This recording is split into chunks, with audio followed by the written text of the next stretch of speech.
Well, you know, if we weren't our truck clothes, And that's it kind of would have been a dead giveaway. Dead giveaway. 100%. No, it's Okay. okay, let's set up the table. You sure there's? I think we can squeeze one right here. It's, unless they're in front of the projector, We'll Steve. wait right there next to Catherine, and we'll set up here. How's that look? Karen, have a seat. Like you're covering Wait part of over it. there on the end.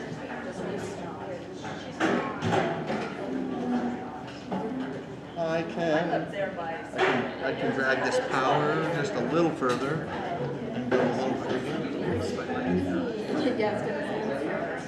Hi, Wade. How are you?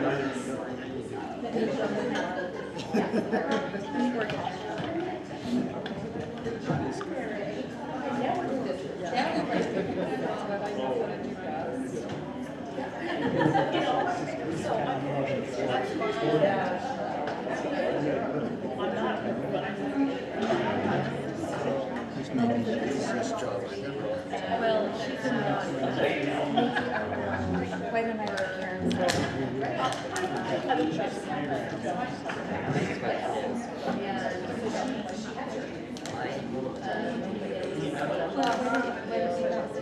Get over here. No, we got one down there. Got one down here. For you to read.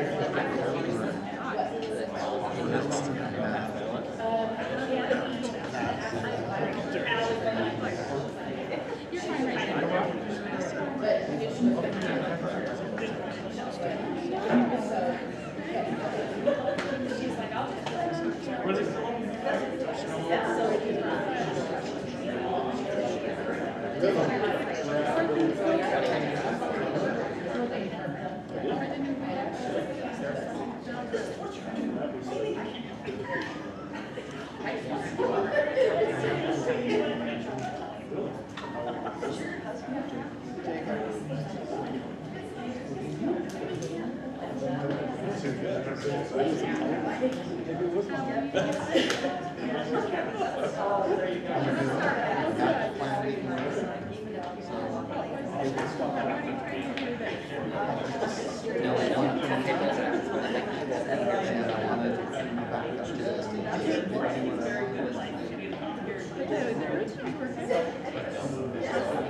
Doesn't mean it's going to keep working.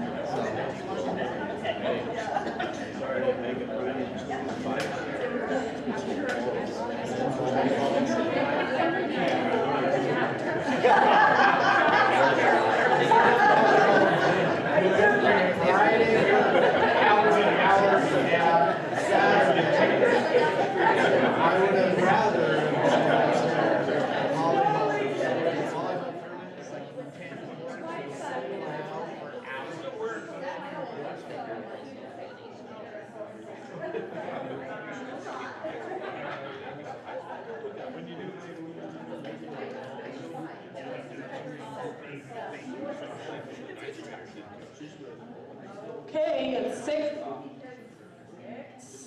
p.m. It's 6 p.m. So we're ready to start. We're going to start with VCBO giving a presentation on what they will design for us, some examples. Before we get started, we are going to do about a 10-15 minute presentation from VCBO and then a 10-15 minute presentation from the Box Elder School District Leadership Team. And then the next hour we plan to just Q&A. So the way that we've kind of got it set up is these seats in order and along this side for people to line up to make comments. So you're welcome to either make a comment or ask questions. We're going to try to keep it to a few minutes, but we're not going to time people unless they start to go long, just so that everybody can have their questions addressed and answered. Sound good? Thank you, Heidi. I'm going to wander a little bit up here, if that's okay.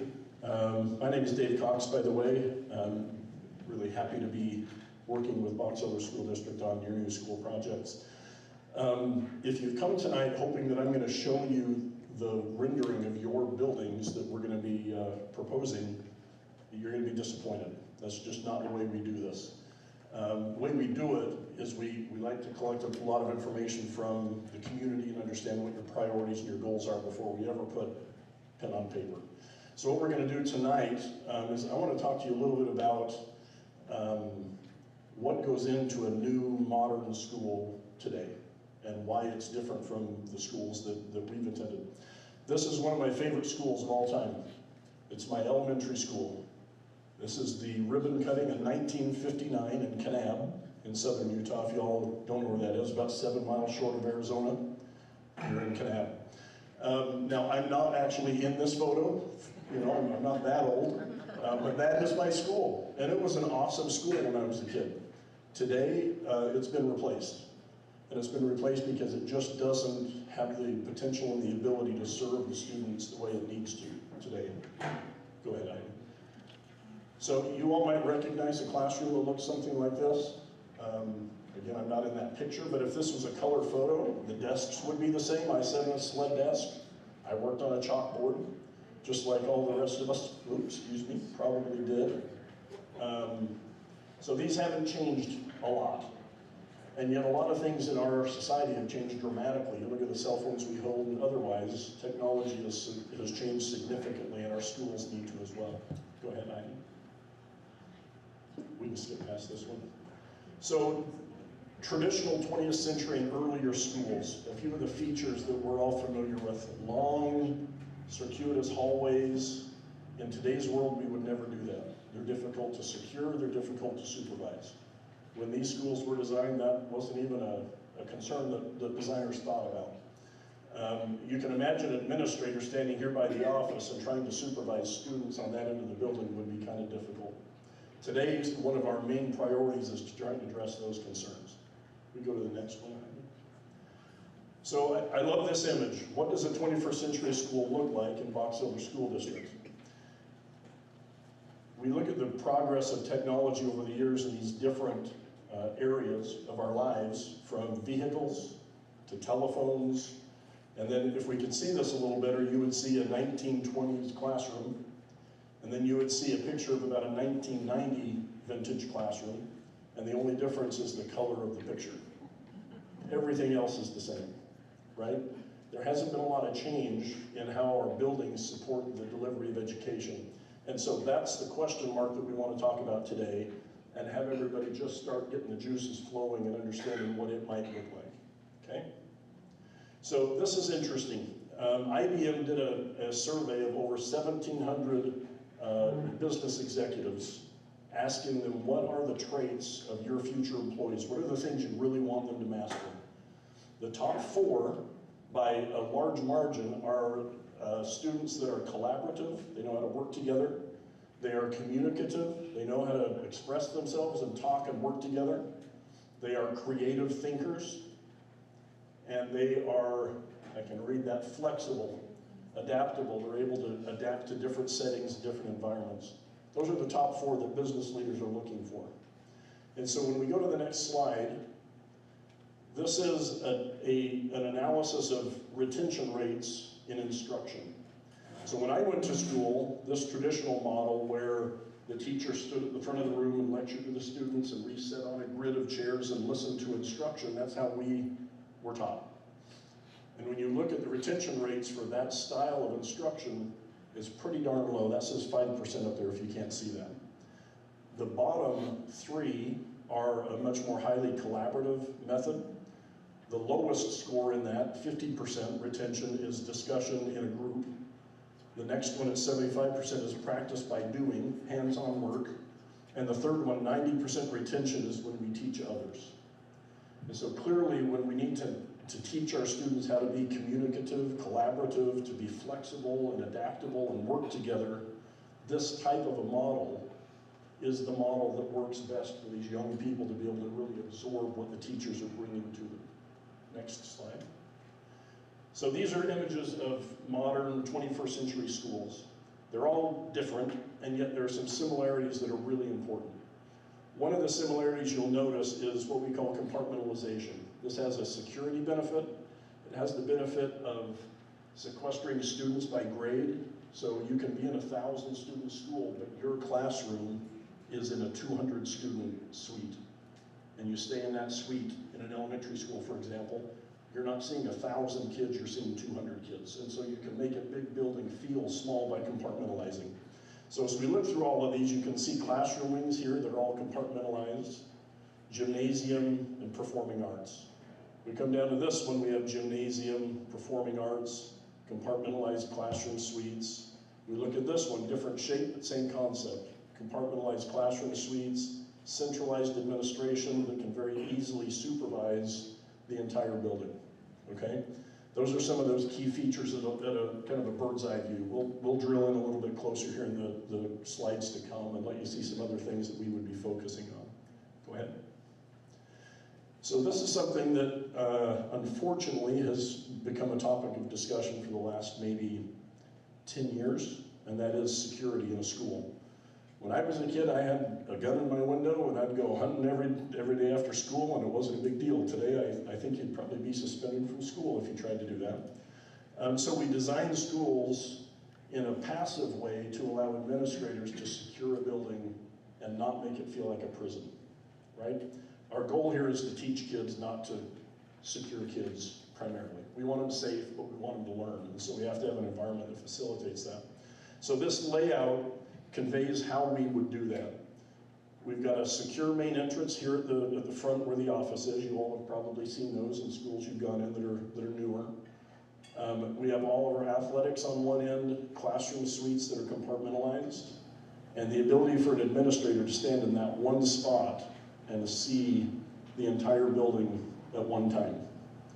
We have the ability for each of these classroom wings with doors that are always open, but when the administration decides that it needs to close for whatever reason, we can close those off, and now we're compartmentalized to groups of 6 classrooms that are secured in there and they're safe.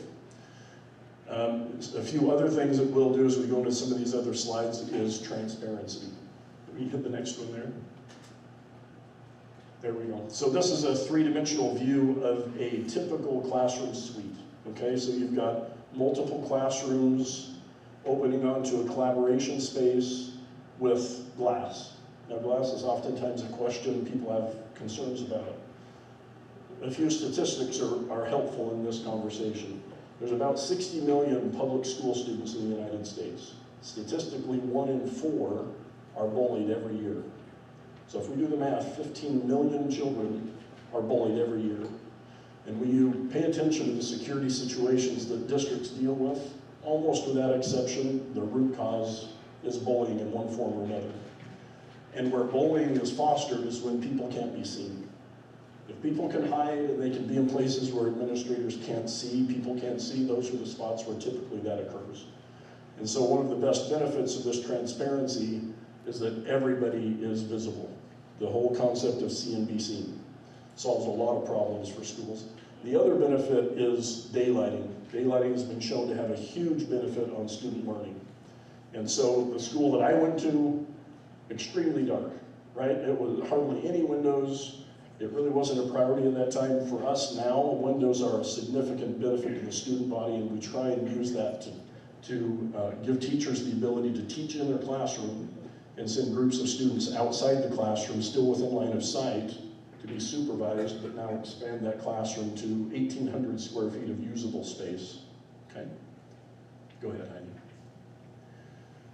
So these are pictures of buildings that are in operation right now. That rendering that we just saw was the initial design of what was actually built. Okay, so this is one of those classrooms. If you can see it here, this is a glass wall. And you're looking out of that glass wall into this collaboration space here where the students are.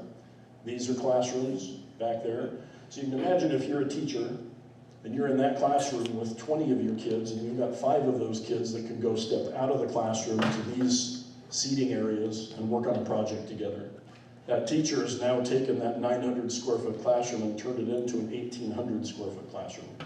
Or 2 of those teachers can use that space and have their classes collaborate together without having to leave and go down to the gymnasium or the auditorium or somewhere far away, right? Next one. So we're going to change subjects here for just a second. One of the priorities that we like to focus on in new modern schools is energy efficiency. We show pictures up here of photovoltaics or solar panels. That's one solution that we use, but honestly it's a very minor solution. When you look at modern schools, A typical school in Utah that is Energy Star compliant operates for about $1 a square foot. So when the business administrator is paying the bills for that building to operate, lights to be on, the fans to run, it's about $1 a square foot for the building, and that's an Energy Star rated building. Per hour? What's it? Say that again? Is that per hour or day? It depends on the billing cycle that the district would have. I'm guessing it's monthly, right? So what that's showing here is for this typical building, 80,000 square foot building at $1 per square foot, that's $80,000 to operate that building on an annual basis. If we look at a little bit better building, you tighten up what we call the building envelope, the walls, we add insulation, do those types of things, that usually gets to about 75 cents a square foot. There are other techniques that we've used, Golden Spike Elementary is an example of it, where those buildings operate at about 37 cents a square foot. So when you imagine you operate this building for 75 years, and every year you're going to pay $37,000 or $80,000, that money adds up very quickly. So we try to make some of these decisions to put that money back into the district coffers to pay for things in classrooms and teachers and those other things that can really provide resources for the district instead of putting it into power bills, if that makes sense. Durability is another thing we focus on. We recognize these buildings are 75 to 100-year buildings and they need to function that way. So we don't build with wood stud framing. We don't build with other materials that might be common in use. But for building with 1,000, 1,500 sets of feet running through it every single day, it just won't hold up. So we try and focus heavily on that as well. Next slide.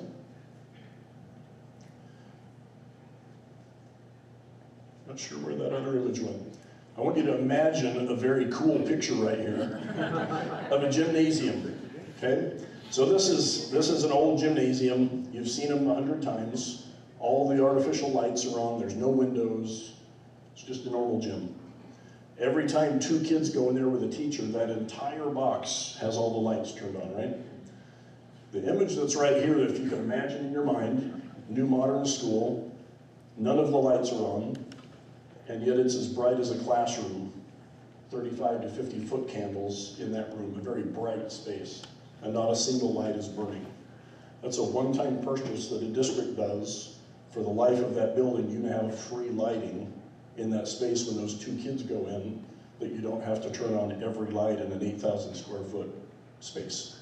Those are the kinds of little things that we try and do in modern buildings to preserve those sacred dollars that the district has, to make sure they're spending them on kids and not on buildings, okay? Next slide. All right, so we're gonna end with where we began. What does a 21st century school look like in Box Elder School District? We don't have that answer today. That is what we are trying to work through. And the process we typically use is bringing committees together that the district identifies, teachers, students, community members, and talking about what those priorities are. So the building that we design reflects what you hold dear, your priorities. So we're going to go through a few pictures of what other communities have done.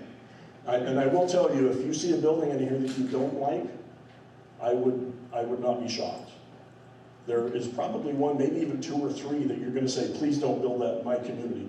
Don't worry, we won't. But just understand, it was the solution that that community chose that represented their values, the things that were important to them.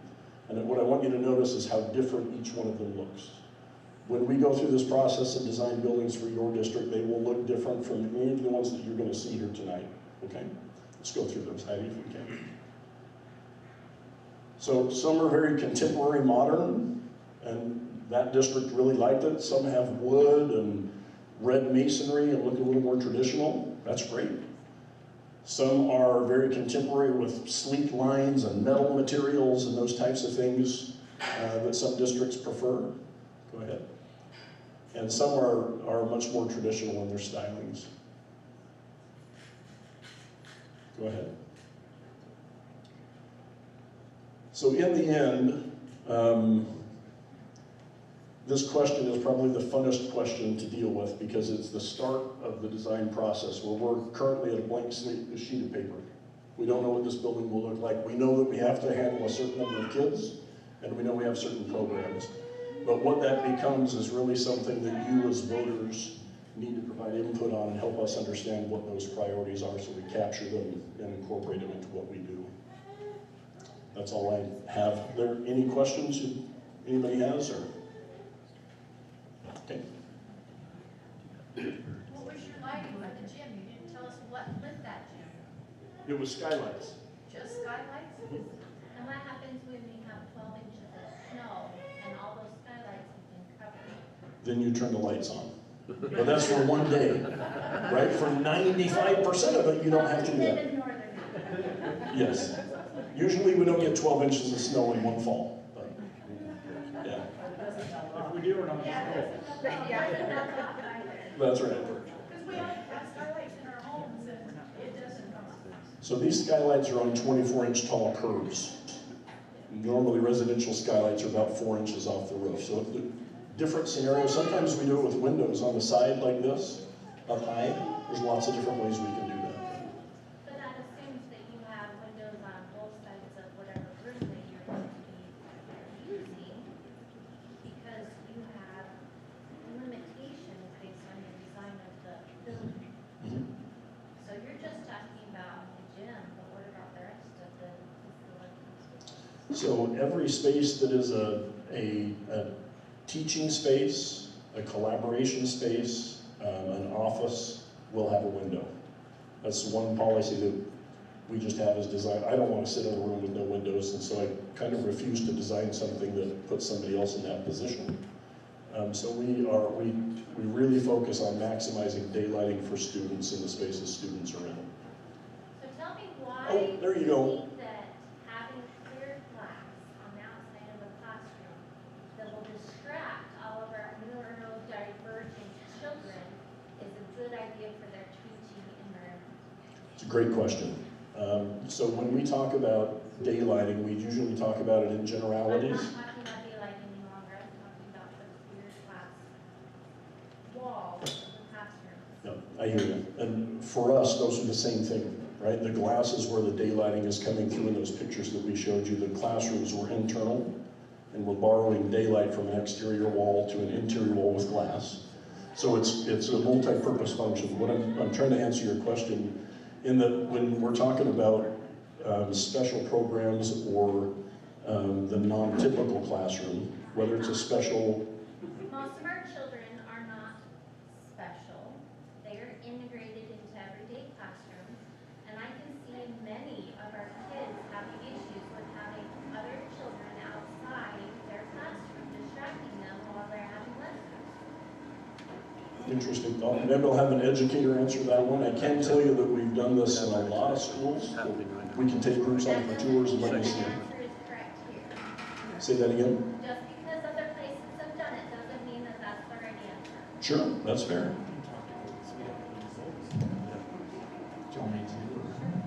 So this approach, we have a building like that in our district right now, Golden Spike Elementary.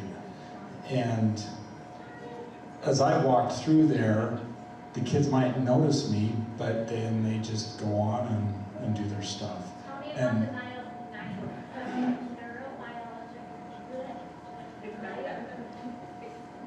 the neurobiological, children.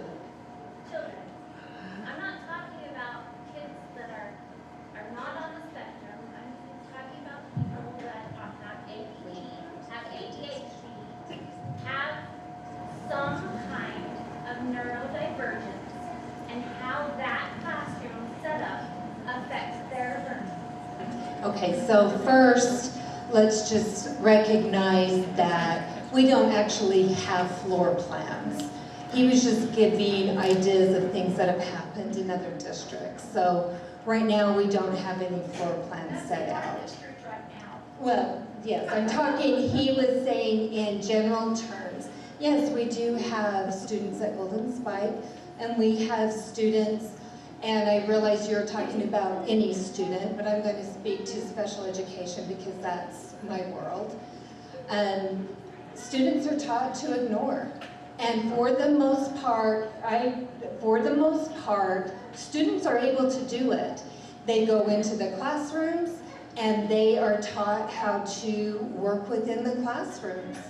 When we have certain students who cannot learn that way, then we adjust and we make the accommodations necessary within the classroom. But our students are able to learn in the classrooms. So what you're saying is... I'm sorry to interrupt, but we do have an agenda today, and so the first 15 minutes and then the presentations, and then we were going to have parents lined up for questions and comments, just because that will give us some order of structure today so that all members that are here in attendance will have an opportunity to speak. So for those of you that came in after we began, I just want to restate how we're going to do this. We are going to give a brief presentation on what the bond will cover for the costs, and then after I am finished, we will have people who would like to make comments or ask questions can line up in the seats along here and along this side so that we can go in order and ensure that all voices are heard, okay?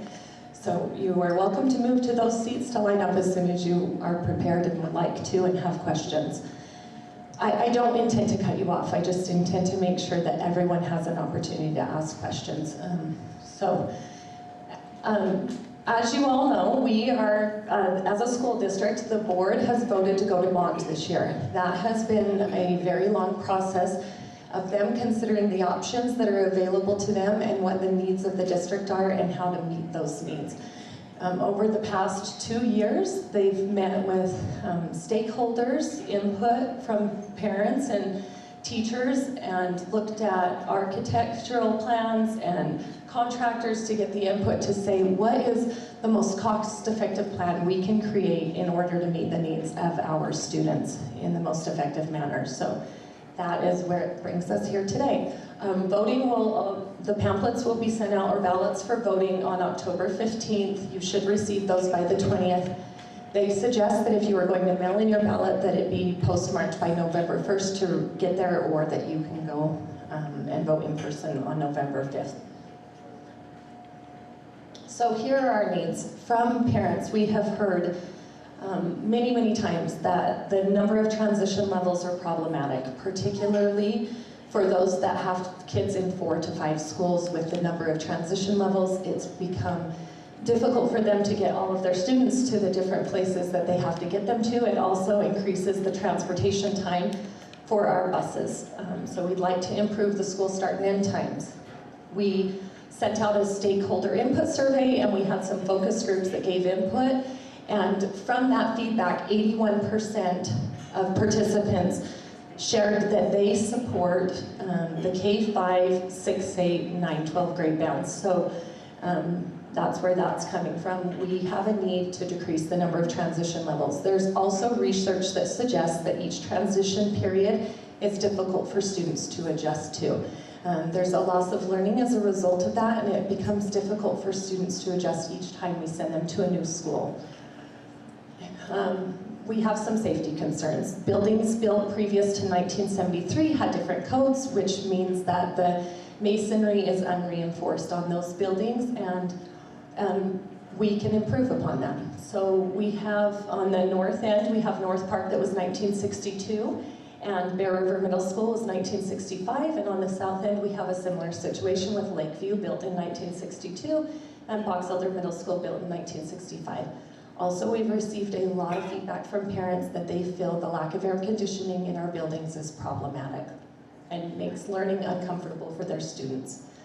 Our buildings are overcrowded. We have a loss of learning space as a result of that. There's many things that are contributing to our buildings being overcrowded.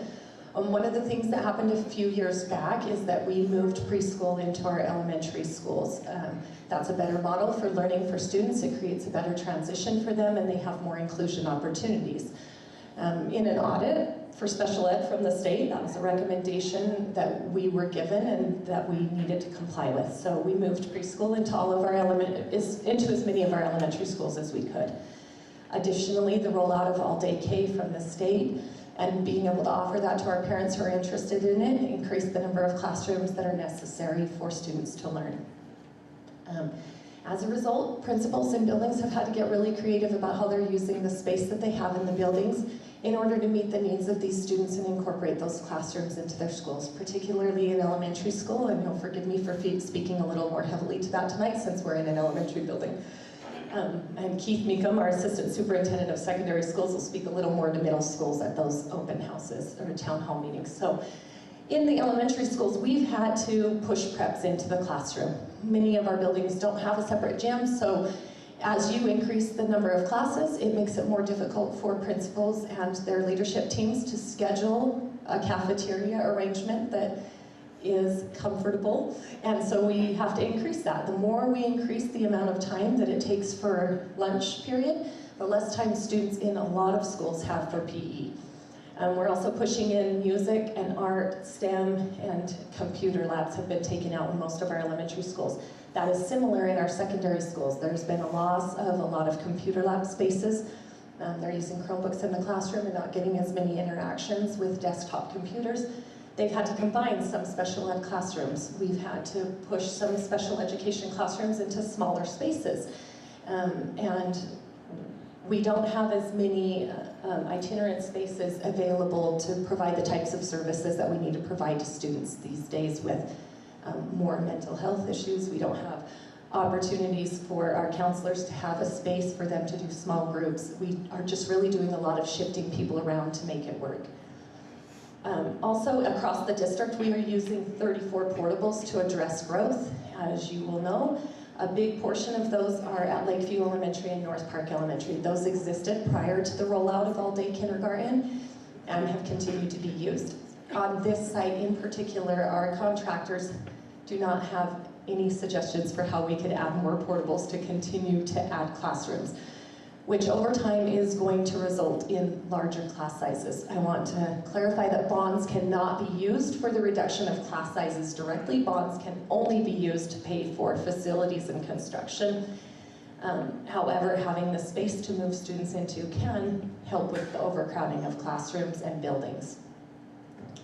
We've also had to repurpose spaces that were not necessarily intended for instruction in order to use every available space to meet the needs of students. So we don't have ideal spaces for our speech-language pathologists in some cases. They're meeting with their groups in small itinerant offices. Our OTs are having to work with students in spaces that are not conducive to the amount of equipment that they need for special education. We also need to update our instructional programs. As I mentioned, we have a lot of special education program needs because the number of students who qualify for an IEP have doubled over the last 5 years. Another thing that's a concern for parents and for stakeholder input is the CTE programs that we offer. We would like to stay competitive with other districts and be able to create more career cluster offerings and pathway opportunities. So our solution, as I said, has come over the last 2 years of looking at options, refining the process, and making decisions. The first thing to notice is that it is a reconfiguration of grades 2. K5, 6, 8, 9, 12. That eliminates one transitional level for students. There are fewer drop-off locations for buses and for parents. Something that's beneficial about this is that it follows the Utah core grade bands. Utah core grade bands go K2, 3, 5, 6, 8, and 9, 12. That creates schools that allow for the teachers to collaborate in a vertical and horizontal alignment that prepares their students to transition from 6th grade to 7th as they can collaborate. 6th grade teachers can collaborate with 7th grade teachers to find out what they need to give more emphasis on. And that occurs more naturally when the teachers are together in a building. Additionally, we have found that many of the districts around us are also moving to that as the standards have been banded in that way. So some of the districts that have are Cache and Logan, and Weber is very interested in doing that, but trying to work through the process of how to make that available. An additional thing that is beneficial is that all the courses that are required for graduation that are held at the high school will be made available at the high school. This simplifies things for students who need remediation and cannot get that in 10th grade because the class is only offered in 9th and 9th grade is offsite.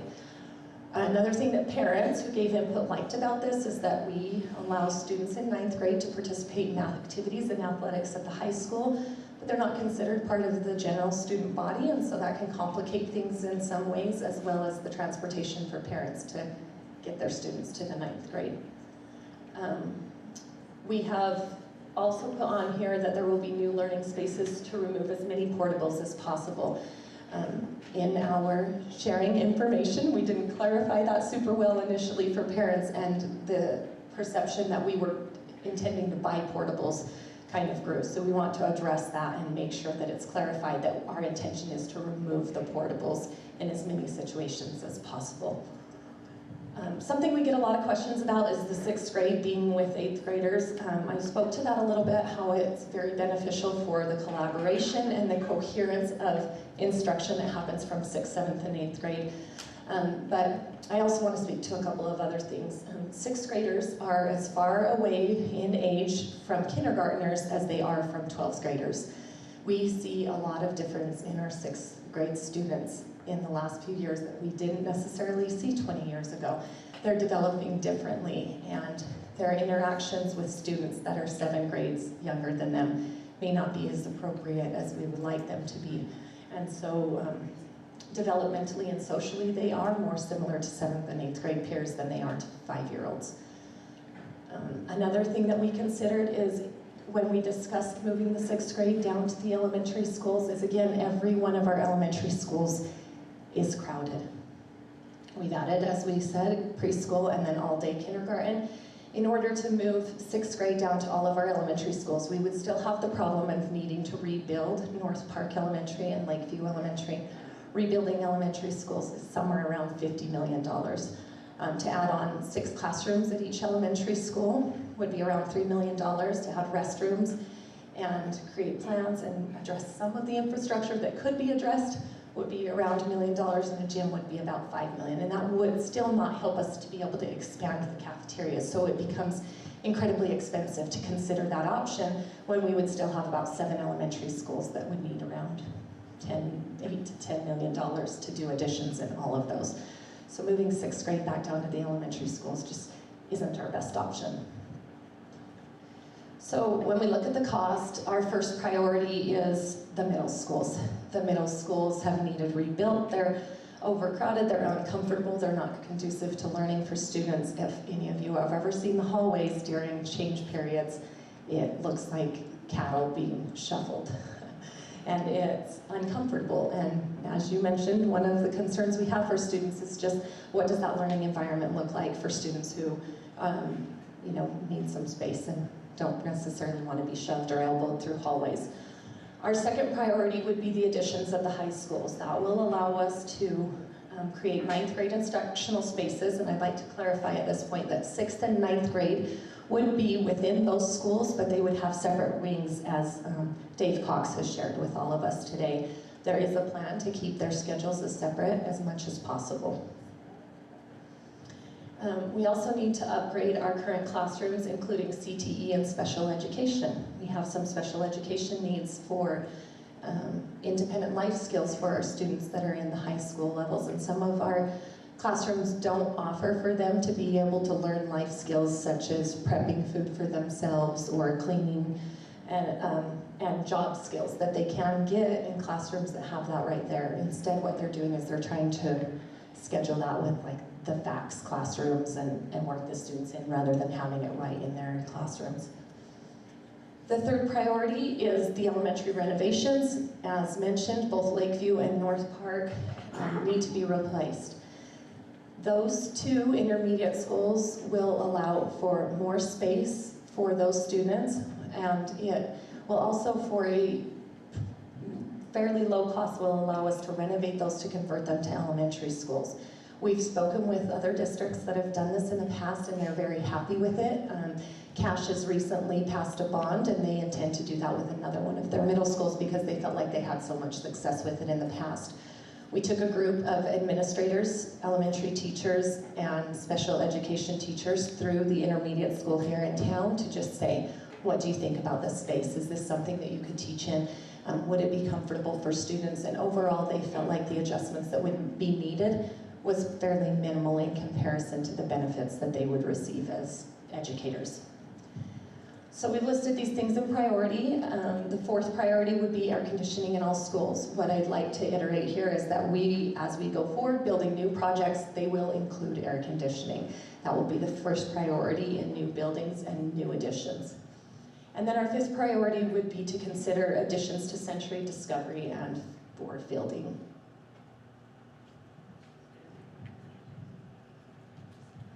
Many of you may have seen this. We've listed it on the website for your information if you'd like to look at it. The thing that I'd like to point out is that on the average household, or the average property, it is $19.86 add-on. So that's for a home of $450,000 value.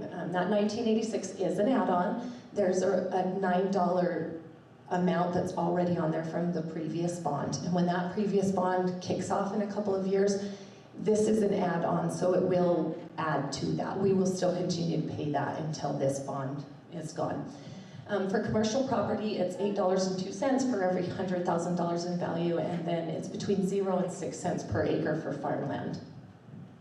For clarification, could you explain the bond that you said would be an add-on? Yeah, so see the green part right here? Thank you for the segue.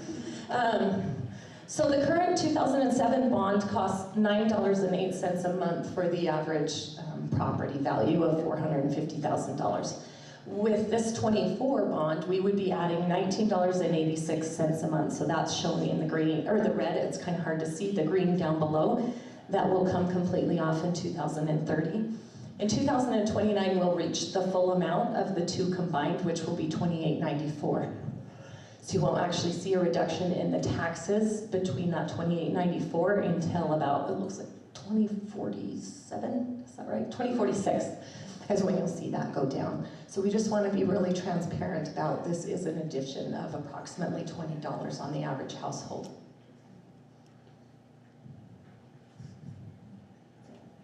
I think that's all, and we're ready to go to questions, and we will take turns addressing your questions and just start lining up here. Leave the mic for you.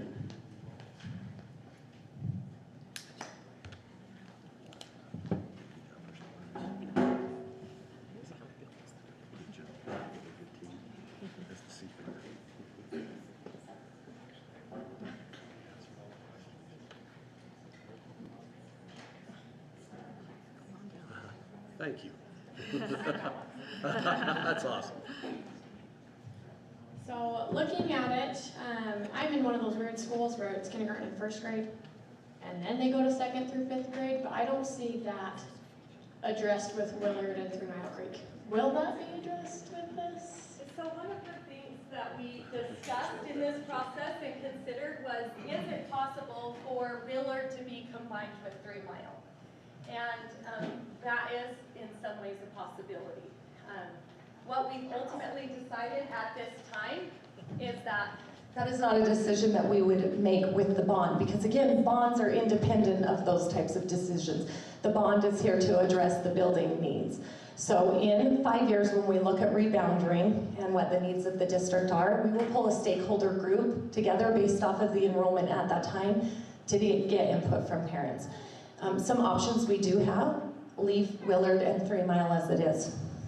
Another option we have is there will be extra additional space in the intermediate school here. We have had some teachers that teach DLI express a desire to be able to collaborate with other teachers that teach DLI Spanish. What can happen often is they move here and give up kind of their whole life and their structure and familiarity, and then they teach in a building where they're the only new person, and they're the only person that teaches in their grade level. So that is something we've considered, is would it be best? Would parents feel good about that? Would the teachers like that? Would that be worthwhile? They could put more than one DLI program in the intermediate school. Rebounding, that we said? Yeah, that would be when we move into the new building. We would have to reboundary in order to take the pressure off of some of the other buildings. But our plan is, to go based off of the numbers for enrollment then. We can't predict enrollment. When we've looked at Willard, a couple of years ago we were, last year and the year before, declining in classes of kindergarten. This year we added a kindergarten class. So the options that are available to us in 5 years may not look exactly the same as they do now, and we would want parent stakeholders to give input on that. That's the answer. No, that's perfect. Thank you.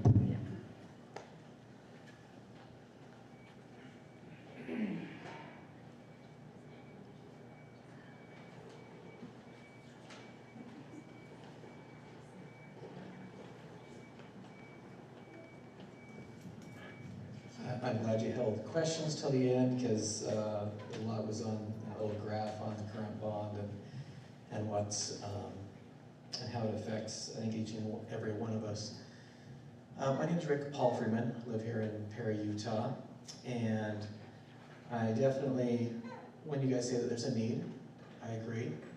I look at where my schools. I have 6 kids, and I've had them through all the different levels of schools. And the one question that I have, I think it's probably on everyone's mind as this summer we got our property tax. This is the first year it hasn't increased. I think everyone's kind of either stayed level or went down a little bit. But I was looking at when I moved, I was out of state for a few years. When I moved back into Utah in 2019, between the school levy and the Box Elder School District, I was paying $1,425. Well, over the last 5 years, it's increased by $692 on my taxes. And so now, this year, I'm paying $2,117.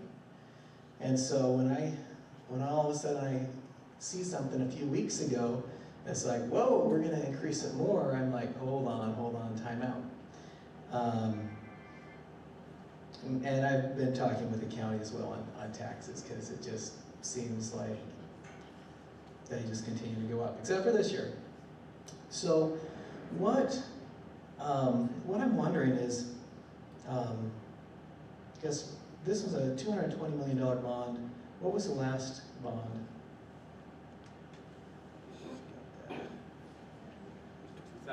2007. The one in 2007? It was 70 million. So 70 million, okay. And so yeah, we got, and I'm guessing on the taxes, on my taxes, is that the school levy? Is that what is considered bond? Does anyone know? That would be part of it. Okay, that adds additional? Yes. All right.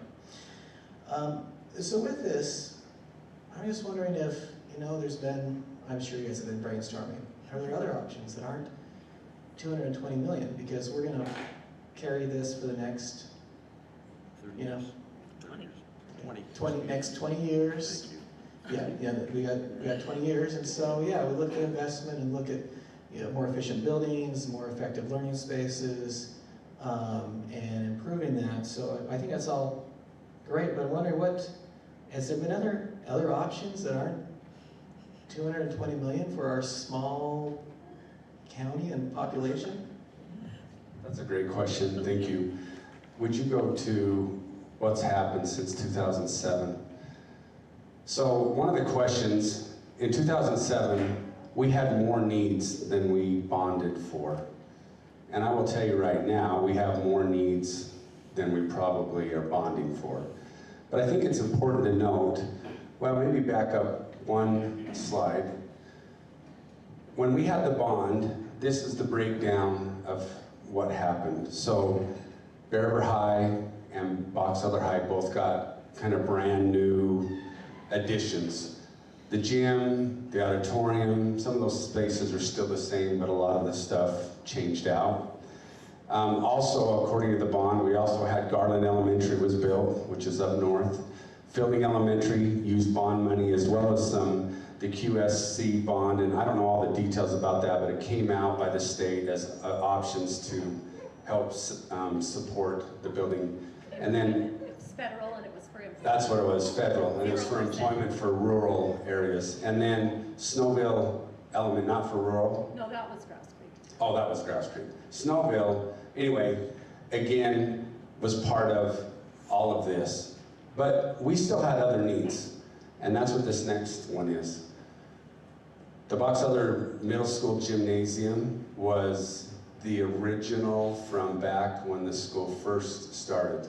Had a jumpy floor, by the way, but it was old, and if your kids ever played junior jazz on Saturdays, it was a nightmare where they were. Anyway, that's beside the point, sorry.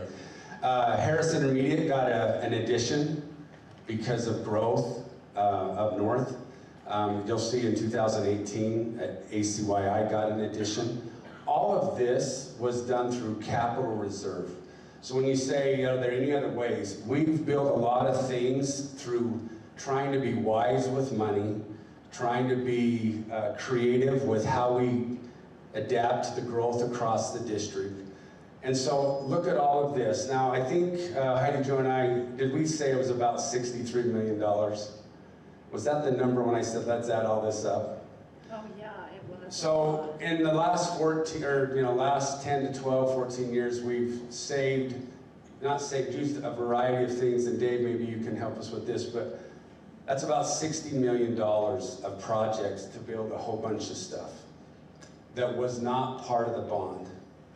Okay, so I think in some ways, I don't know if I'm answering your question, but we are trying to be creative about how do we meet our needs, and we've used other capital reserve to help that. But if you think about 14 years to save 60, it's going to take us 56 years to save 220. And that is going to be problematic because the price of this building that we're looking at is not going to be what we're suggesting now in 56 years. But you ask a really good question, and but I think it's important to know we have been creative, we have tried to find other ways to meet needs across the district. As you can see, we're Grouse Creek, Golden Spike, Sunrise, the North Transportation Center, our special ed for our 18 to 22-year-olds in the ILSC. And so we have really tried to use a variety of ways to meet those needs. And I'm sure there's some others out there. The school board has done a wonderful job of discussing, talking, working through this the last 2 years. At the end of the day, I think this is where we feel like meets our needs the best at this time. Maybe there's others. We've looked at a lot of them, and we felt like this was the best bang for the buck, although I understand 220. I mean, that's a big number. One thing you said, though, I might add, your property tax is increasing. The amount of money and Dave, I want you to speak to this just a little bit, but we have like a 0.00523%. That stays, but if property taxes go up, that goes up. So my house in 2020 was worth $400,000. Not anymore. I mean, we all got that bump of COVID, right? But my point being is, when those property taxes go up, so does that. But I wanted to speak about, what is it, like it keeps the same? Thank you. I knew he knew this. Okay, so a couple things that really interesting this year, and you brought them up. If you guys actually looked at your tax notices this year, you'll notice that your tax percentage and the amount of taxes you were paying actually went down. And the reason it did is very simple. What used to happen every 5 years at the residential level was you get reassessed on your house. Your houses usually went up in value, okay? Because of that reassessment, your percentages would go down because our revenue is flat. It's revenue driven. It's not rate driven. So we're promised X amount of dollars, and so if the value of your house goes up, the percentage that's going to be taxed against the value that went up is going to drop because we're not allowed any more money. What happened this year is very interesting. The assessor's office in the county actually went out and for the first time in about 18 to 20 years reassessed commercial property. So commercial property in 20 years probably went up. It did go up. And so that's the reason that your taxes actually went down this year. And they are going to reassess commercial property every 5 years. So that means as commercial property gets reassessed, less pressure or less responsibility will be on the residents of the county and more will flow over to the commercial property. So in a perspective of these numbers, if the county keeps reassessing every 5 years the commercial property, those values or the amount of your tax obligation will probably actually be quite a bit lower if they start reassessing Procter & Gamble, Walmart, Nucor, all those companies that they haven't assessed in 18 years. So just be aware of that. But it's all revenue driven, so we're only allowed a certain amount of money.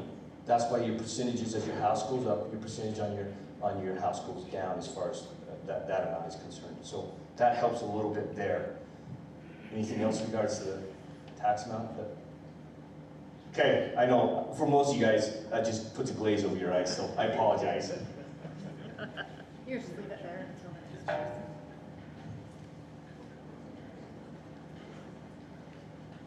Go ahead.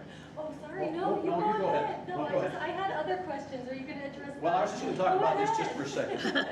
Just, these, when you hear the word levy, it's really an interesting thing, but if you look up there at that .00, you see that, .00158, and all of those add up to .005805. And what that means is on your home, you're actually multiplied that factor by that number. And in the great county of Box Elder, the total valuation is about $7.2 billion. So if you take, I think that should add up, that .005805 times $7.2 billion raises that $42 million that we have there.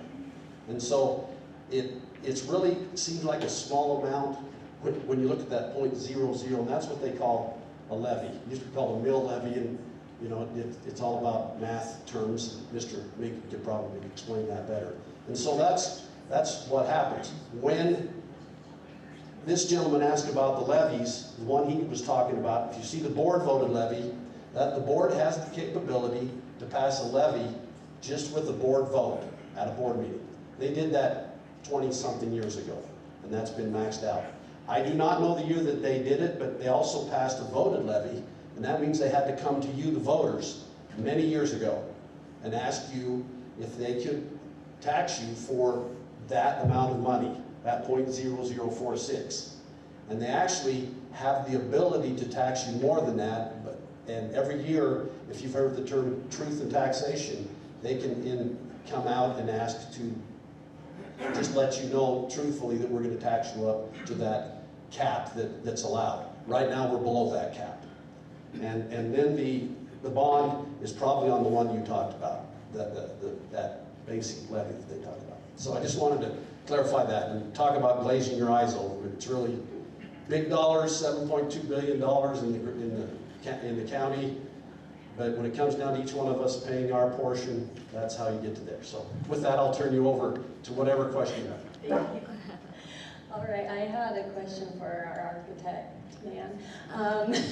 So you've done a lot of buildings, and we're obviously looking to the future here. So with the buildings you've built, when it comes to future and needing to grow, how does that look with some of the buildings you've done? Is it easy to add on, or will we be looking at building entire new schools in 20 years? Would you like the mic?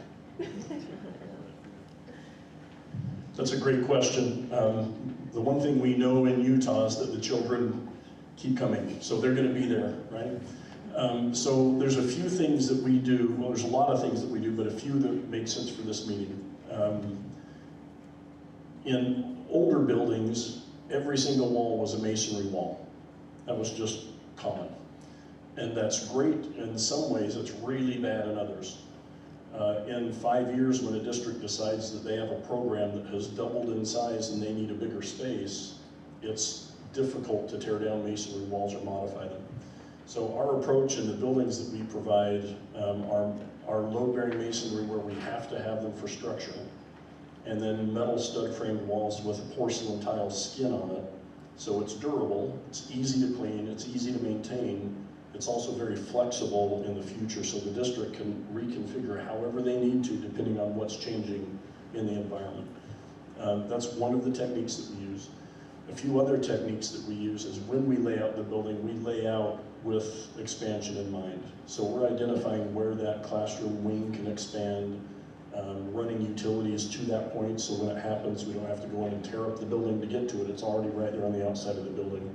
Oftentimes we'll set up the structure so it's sized to accommodate that expansion when we add more load to it. So there's a lot of those mechanisms, and honestly it's driven from the school district. They understand what their demographics are and where that growth is going to happen, and so that's one of those requests in the programming stage where they ask us to plan for 6 new classrooms or 8 new classrooms, and then we work that into the design so it's not so cumbersome 10 years down the road. Does that answer your question? Awesome. I had a totally different question too. So,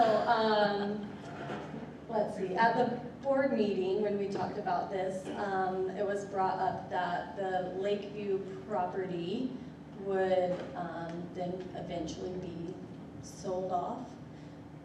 There are a lot of concerns from the people who live in this neighborhood right here that this could potentially become condominiums, which will then bring in more kids, which will then fill in the elementary schools, which will then just kind of perpetuate these problems. Do we have any answers from the city, what this could potentially be zoned for or anything like that? You know, that's another one of those questions that we really have no answers for, you know, exactly what this will be. We know we've had problems in other communities in Box Elder when we've sold schools that maybe weren't taken care of very well by the people that purchased them, and that's put somewhat of a blight upon us. And so it costs for this building, I'm going to turn to Corey, but for this building, I'm just going to guess and see if he'll agree with me. Corey Thompson's our facilities director right here, and Dave Cox probably knows this too, but I'm going to guess to tear this building down and have it hauled away, we're probably talking 300 to 400,000. 350. And so, you know, we've done that before. We had to do that, of course, with Bunderson when we built Golden Spike, and so that's one of the things that we always discuss. We don't want, you know, we're the school district. We're you are us, and we want to do what's right, but we also have to look at what's financially best for us. And, you know, we don't want to leave a blight. We don't want to leave an eyesore. And so that discussion, you know, we've got, this sounds silly, but it's October 3rd today? Second. We've got about 32 days to, you know, to try to pass this bond, and then a lot of those decisions will be made. If you got the brochure, you'll see that it's about somewhere in that 5, 6, 7 year plan to get all of this done, because there's a lot of work to do. And some of those decisions are going to be made by you folks here, how we handle, you know, the Lakeviews, the North Parks. Right now we have Foothill that we left a little while ago. For those of you who also know, we left Mountain View 3 years ago. And Mountain View has been purchased by a conglomeration. Basically, the Boys and Girls Club is the main entity, but there's others in there. So with that, you know, I think we, just so we don't forget, and believe me, we have not, on your question, ma'am, about the glass and the learning, on the question that you had, okay, I've been involved with this question for years, and I was sitting right where you were sitting probably 20 years ago. And I've watched kids in schools that have as much glass as Mr. Cox is talking about, Dave Cox, VCBO. And I've watched them learn, they adapt, and our main motto, our mission statement is high levels of learning for all students. And what that means is high levels of learning for all students at grade level. If you look at, and I'll go back to, believe me, this is kind of interesting. I started my profession, my name's Steve Carlson, I'm the superintendent here. 22 or 3 years ago, I was the superintendent of North Summit School District. Well, I got an interesting call last summer from the superintendent. He says, guess what? He says, we're just paying the last payment on the bond that you were part of in 2003. And the reason I bring them up is not that they actually do get paid off, but also, more importantly, is if you go into the grades and the scores across the state, one of the highest scoring school districts in this state is North Summit School District. And they've used this model of windows and out open environment for that many years. And they rank right up there at the very top. And I'm very proud because I think I'm one of the small chinks that helped develop that. Kids are the most resilient things, and the way the seating is arranged, it becomes such a non-factor after a short period of time. So, Mrs. West, do you have something you'd like to add to that? No one knows more about your students' needs than you do. and about individual students. But well, one thing that we do know is in situations where students have specific needs, we do make accommodations for those students. So if lighting is harsh for students, we put dimmer switches in. Also, studies have shown that the new lighting is softer for students than the fluorescent lighting that you see in a lot of our older buildings. We make accommodations. We can find interior classrooms for students. We can make adjustments, and we will always meet the needs of individual students to the best of our ability. Did you have more that you'd like to say on that? Yes, where's your research? We are getting a whole bunch of lip service from this board and no actual facts. The research on children being able to adapt to everything. Where is Windows that? and distractions, because we are seeing more and more research that is opposed to that comment. Where's your research? Where's the research for all of the things that we are hearing here? Because you basically just read the pamphlet given to us, and there's nothing else in the pamphlet to give us any more information about what's happening. Well, and thank you for that. We don't have the research right now on the spot about that. I can't speak to that. I'm an educator, and what I can speak to is what we're willing to do for students and how we accommodate them. Give us an opportunity. Why are we here then? We can read. So why are we here? We needed more information, not just to read brochure that hopefully we all can already read. Yeah, I appreciate that frustration, and I apologize that we don't have the answer for you right now on that. We'll do our best to get you the answer. I acknowledge that these answers are not what you were looking Heidi for. Jo? Let's go, Mr. Hanson. Can I just address this really quickly? I've been on the board for, I don't know, 7 or 8 years-ish, and I'm an educator also by trade, by nature, that's what I do. And I have children in all of the schools. And so one of the things that as we have researched this, what we're proposing are building new buildings. What we are not proposing is a specific design or a specific layout. We will do the research and find out, and I know that some people already have, and these are being successfully used. There's lots of successful models. So what we're proposing is not, will we put glass or will we not put glass? What we're proposing is, should we build new buildings for our students? And what is the best way to do that? And so that's what we're looking at. We're saying we feel the need, because of the age of our buildings, because of the structure of our buildings, because of the education and the learning of our students, academics and those kind of things, we're doing what we feel is best for students. Now, people have different opinions, and that is great.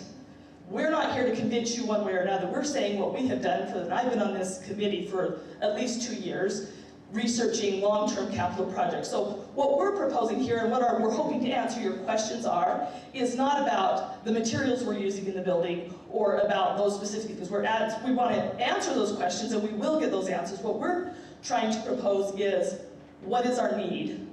What are the buildings we need? And how do we propose to do that? When we get into the nuts and the bolts and the details, we will have great community involvement.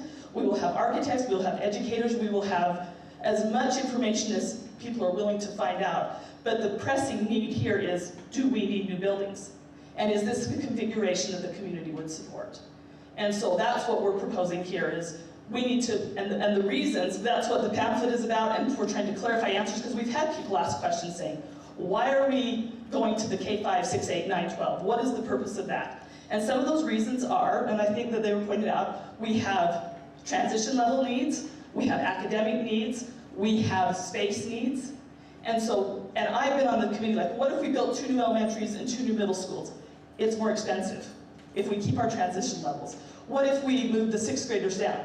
More expensive, not ideal for learning. So those are the things that we have researched and we have talked about, and we don't know everything, and we know we don't know everything, and we know people have different needs and opinions, but that's just my perspective as a board member who's been working on this for several years, and that's what we're hoping to address tonight is, what are we trying to do? And hopefully you will continue to be engaged in the conversations as we move forward. I just needed to make one reminder that we're lining up in the chairs here to make a line. We have Mr. Steve Hansen who is next, and if you would like to comment, we'd appreciate you going to the chairs.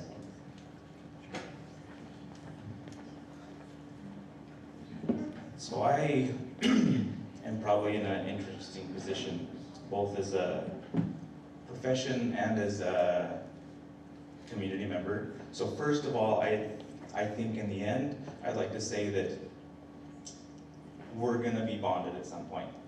Like, there's no way for us to get past that, I think. But one of my concerns is, and main questions is probably why the rush. This plan is a different plan than was proposed in 2022 when we started talking about Golden Spike and the 5-year plan. And currently we can see that there's probably some hot topics. We have about 3 months total from when we started the conversation to when you want us to be able to vote. So that's a concern to me because I don't think we'll be able to answer some of those questions. Not just the nuts and bolts. I was part of the nuts and bolts of Golden Spike, and I don't feel like we received a lot of answers to the nuts and bolts for those things, and that concerns me to be committing to this now when we don't have even some of those things that are going to be very important to us to know. But I think I am in a position that I have seen all of these schools. I'm in all of these schools that we talk about on the south end on a weekly basis. So I see the concerns of space, I see the concerns of growth, I can see the concerns we have that there needs to be more room. I'm not always convinced that they need to be new schools, but that's, at some point I think that's going to be what has to happen for that overall. So one of my questions is why the rush? I don't think you're going to get the proper answers on certain questions in that short amount of time, considering the fact now that we don't have 3 months, now we have what was just stated, 32 days to try and get there. And I get that at some point, even if the bond isn't passed, then it has to start somewhere, but that's one of mine. When we talked about the 5-year plan in 2022, middle schools were on that 5-year plan. The plan was to have them on their same properties. The now plan is to buy new properties. And I don't know if I'm more putting questions out than wanting to have answers right this minute, because I know you're not going to have all of those answers for me, nor do we have time for those things. So why are we buying new properties? What's going to happen to the natatoriums? I get that the buildings are old. That's fine. We have older buildings in the district probably than some of those that need to be addressed.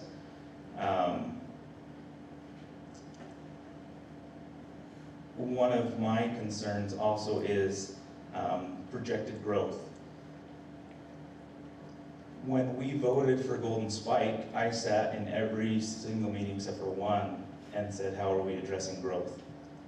And I was told that we are not going to see significant growth according to the study that we had.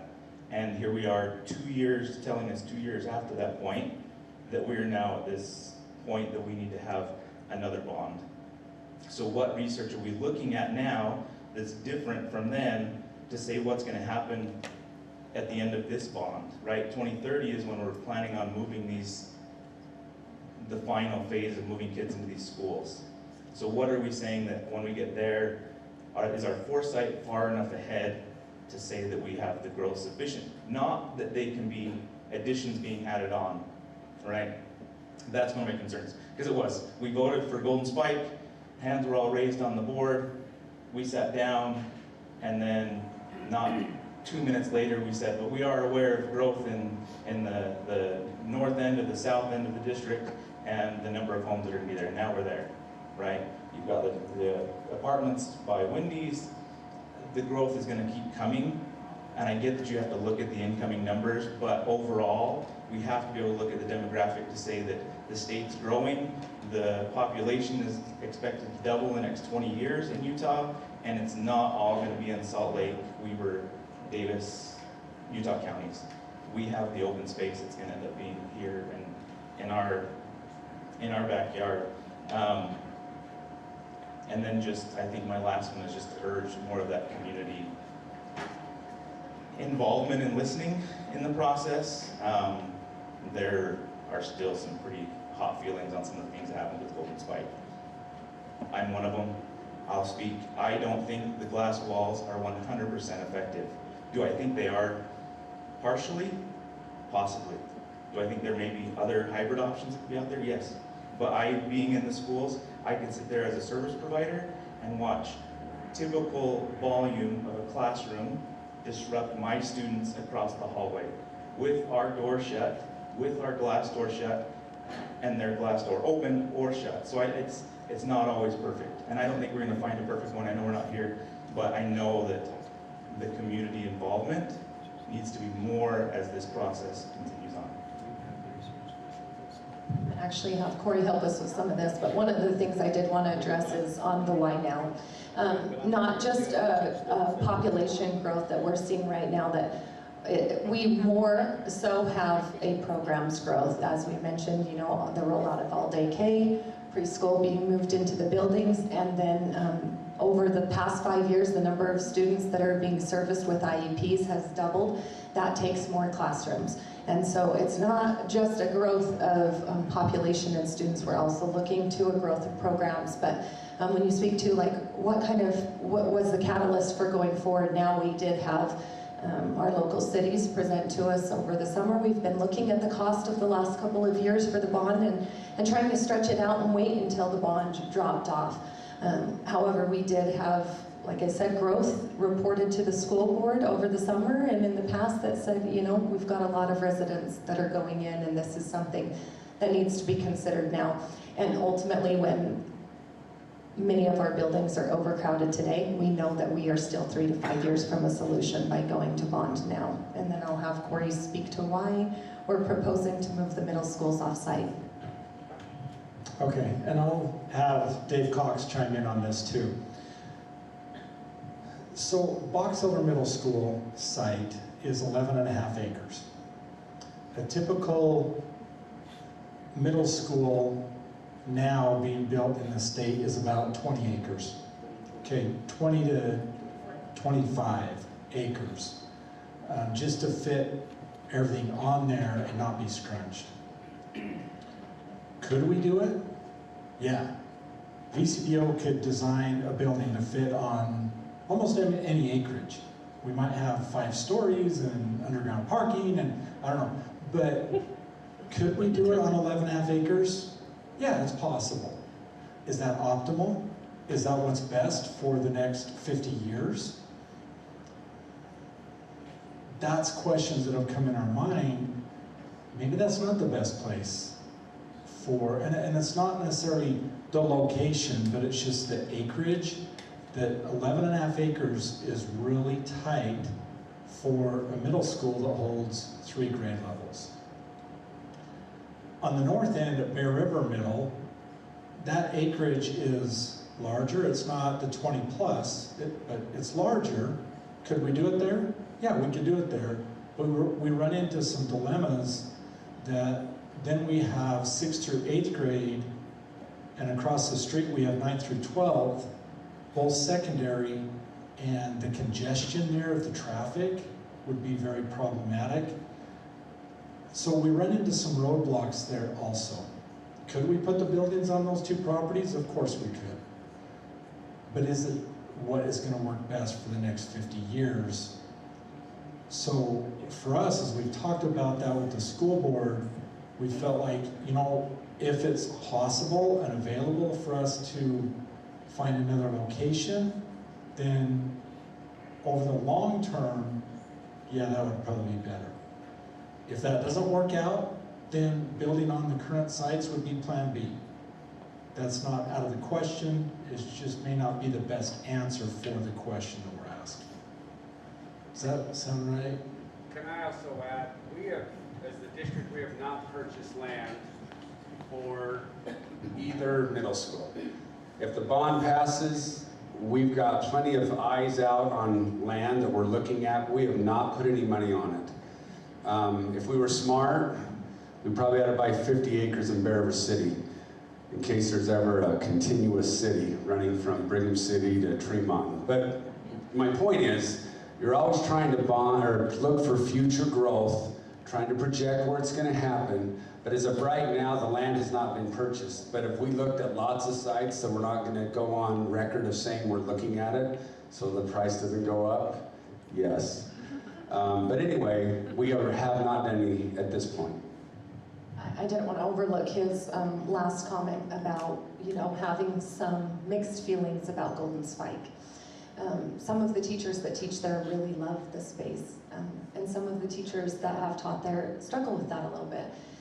As we mentioned, we did get feedback from teachers. We took them to the intermediate school and said, in consideration of future needs for growth, what do you think about this space? And some of the teachers said, I actually really like the big open windows, the collaborative spaces, and some of the teachers said, we really like this more traditional feel of these intermediate schools for elementary schools, and we really like these spaces. So, there are feelings both ways. We do have some people that really like that option, and we have some who prefer more traditional models. So, just wanted to speak to that. I'm sorry that Steve had to step out and wasn't able to hear the answer, but. I obviously have a lot to say. Okay, so over the last 30 years, we have continued to grow.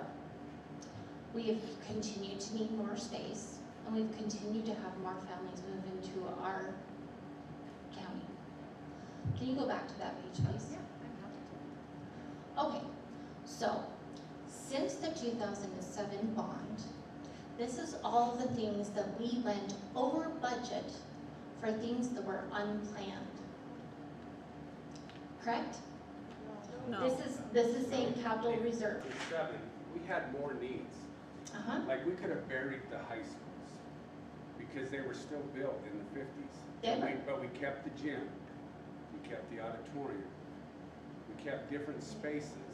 So it wasn't that we didn't overplan, but we said, what is the right amount that we can afford now and meet most of our needs? Obviously, other needs have come up.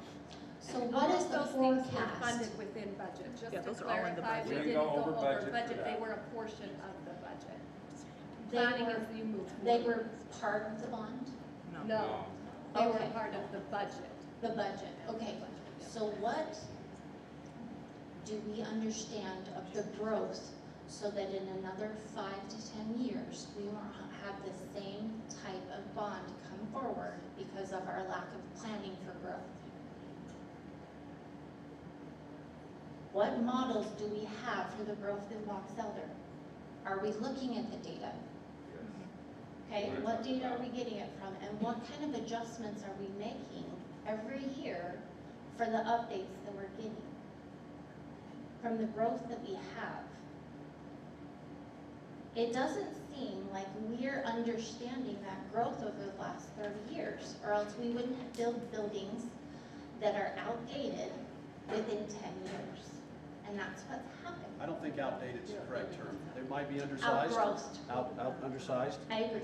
And I think most districts would like to build big buildings, but if we built the building to accept growth, our patrons would be really upset if we had 10 or 15 empty classrooms. You're right. So we always build, and Mr. Koch could add to this, every one of these plans that you showed, you saw those wings, every one of those has the capability to have additional classrooms on the ends of it. But we have to also consider that each one of those wings cost a significant amount of money to heat and air condition also. They do. So although we're talking about growth, we're also talking about reasons for us to spend more money on a facility because of that growth, instead of building it to suite, to something that we can project. If I would have brought those numbers to my job, I would have been fired. Like, this is unbelievable. I'm not sure exactly what you mean, because this is money that we've been able to. Can I? So one thing I would like to point out is, as you can see, there's a pretty good average going on how often bonds are put forth within the district.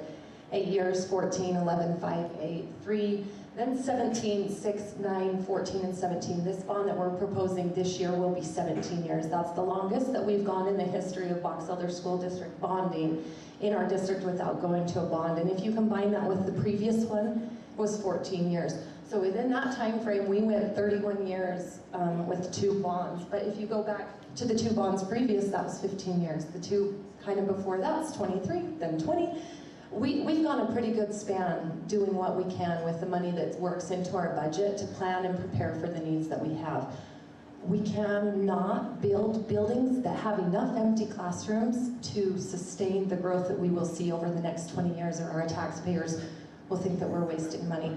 The other thing is we cannot always predict all of the growth of programs that we will have.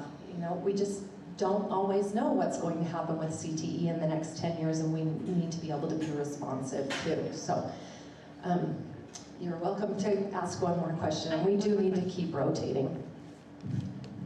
Okay, so with all of these unanswered questions about what we're actually doing with this money, why do we think that doing a bond now for the total amount is acceptable? For instance, we've been told that we were going to get AC in the buildings since we built the ACYI. That was 30 years ago. And we still do not have AC in all the buildings yet. It's priority number 4. So what incentives do we have with all the promises that we have that this money is going to go to what we've been promised either? Thank you. The intent of a bond is not to cover all of the costs that we see in the district, and that is really difficult because when we serve 12,000 students and their parents, there's going to be a lot of variety on what people feel like needs prioritized. As you noticed on the bond, we had to go through and prioritize where the money would be spent first. Do I keep skipping over that? Yeah, and you'll notice that it is prioritized. The air conditioning is not number 1. And that's just because we're trying to put as much of the emphasis on the funds that we have available to resolve as many issues and problems as we possibly can. The future buildings will have AC, and through ESSER money, we have been able to address the AC in most of our buildings, and I'll let Corey Thompson speak to that. So, yeah, I'm not aware that they were promised 30 years ago to put AC in every building. I've only been here 6, okay? And we've made efforts to add air conditioning when finances allow. The COVID money that came in allowed us to add air conditioning to Box Elder High School, the 2 intermediate schools, Garland and Fielding, and when money is available, we will continue adding air conditioning to the other buildings. So I don't know how much more to address that. That's the simple bottom line. For transparency, we're not promising AC now. We are saying it will be prioritized. I might just add to that question, and we're going to go to you, and you've been very patient. Thank you. The 2 middle schools will have AC. Currently, Bear River Middle does not have AC. Box Elder Middle School has sketchy AC. Currently, Lakeview Elementary does not have AC, nor does North Park Elementary have AC. But this year, ACYI and Harris got AC. So guess who's going to have AC? Lakeview and North Park are going to get AC. Does that make sense? Fielding got AC this year. Garland got AC this year. So we're moving, but Bear River High has a pocket of AC. When we have the addition, the whole building will have AC. But so we are going to get AC in a lot, and then we hope that all the bids come in enough that we can make sure that 3 Mile Creek has AC, to make sure Willard has AC, to make sure Discovery has AC, McKinley have AC. You're up. All right, thanks for all you're doing. My name is Jake Barker. My question is, there's property from Foothill, there's property west of ACYI currently that the district owns, and there will be property here when this is moved to ACYI. It's been somewhat addressed, but what is the plans for that property, and will that reduce, will that go towards the bond as a lump sum, or is that kept in reserves for other projects? What do you do with that money when you sell property? I think basically it would go into reserve. In this case, if we sold a piece of property and are looking for another piece of property, we'd be able to just go buy that other property. We've been talking a lot about that land west of of Young. It's really, as you may well know, it's down lower. It would cost us a little bit to build on that. So right now, we're kind of sketchy on whether or not we're going to do that. So Brigham City is in the middle of redoing their general plan. They've identified 2 locations within the city that are void of parks. And it's the northeast corner and the southwest corner, where there happens to be Foothill and the property west of ACYI. Does the district give any consideration to, or special consideration to selling to the city or a county for purposes of a park or something like that? We've actually done that. We had I didn't say everything that I needed to say when we talked about when we sold Mountain View. It was actually to Brigham City. And so the local entity gets the first dibs on it. In that trade, or we also, and I don't, right now off the top of my head, is it Adams Park? What's the park next to Discovery? No, Discovery Park. Davis Park. We actually, that was part of the trade. That little, just to the north of the Discovery, that now belongs to Box Elder School District. So when we do that, that is something taken into consideration. And we've talked to Mayor Bott and just, City Administrator Derek Euler a lot about that property that's out there west of ACYI. We understand, they're looking at major road plans and all those things. So there's a lot of discussion how to go about what's best to use. Can I address you said about the elementary schools? So, correct me, we looked at 5.5 acres here and 8 acres. So Lakeview's on 5.5 acres and Foothill's 8? 8.5. And recommendation now for elementary sites is 10 to 15. So as you know, Golden Spike was not on a lot that was that large, and we reused that lot in order to try to conserve, and that building ended up being 2 stories, just so you know. No, and I'm not suggesting, it'd be great to reuse the property you have, but I understand the needs change. I was just more wondering the plans for liquidating that property and the consideration given to the city, which was answered. So, one other question, and this may be a question more appropriate for the county, but it was mentioned that commercial property is only assessed every 5 years now, and it had not been reassessed since 18 years. Where did Dave go? And yet residential property is assessed yearly. Do we have? Rotation every 5, based on where you live. Residential's rotation every 5. Okay, so they've brought the assessment of commercial up to where they can, okay, that helps. Have they given any reason why they weren't doing that in the, you're not saying, or? You should ask them. Okay. We don't know. We don't have. No, I thought so, but I think it was mentioned that there's been an increase in the number of special needs children, and there's now more needs for classrooms for that. What is the underlying reason for that increase? Is there a difference in classification? Is it a difference, is it an increase in, help me understand that. Masks from COVID. No, I'm just kidding.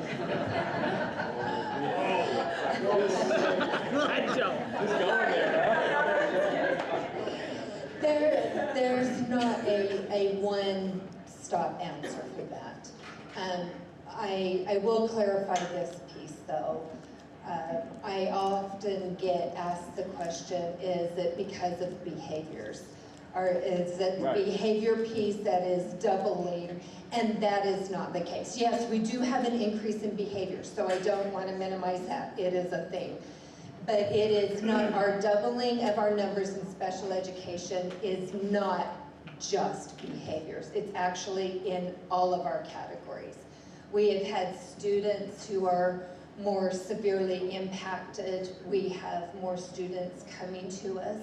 Part of that is because we have more medical advances than we had before. So some of our students who would not have survived years and years ago are able to because of the medical advances. We have speech language, and actually speech language impairment is our biggest area in special education where students receive those services. That's articulation, that's language, receptive and expressive, but it's also learning disabilities. I cannot give you like, here's the reason why, but I did want to clarify that it is not behaviors that have doubled our numbers. All of our areas, there are 13 areas, categories in special education, classifications, all of our areas have increased. One more question. I think I've heard that the high school here in town is the only one without a field house in the state potentially for sports. Maybe that's not entirely true, but in the county, okay, are there plans for that to be constructed for the high school? I can answer that. If it was Keith Meekum, I wish we would. However, we did when we went out and got survey from voters and parents across our thing, we proposed two options, 220 million and 250 million. 250 million had a field house on this end of the district, and on the other end, a brand new venue gym to replace the old Bear River High gym. Our feedback is when we added that number to bring those two in, the feedback was not as positive as what the other ones were. In fact, it was below 50% would like, oh, I don't know if I'd vote for that. Whereas if we took it down, it was favorable. However, like we'd shown before, if there was a need in our community and more people felt like this is something that we want, there are capital funds that are saved over the years that maybe down the road, not the bond, but other things that would be able to do that. We spoke to 2007 and why Bear River. Yeah, so in 2007, it was determined that both high schools would receive remodeling.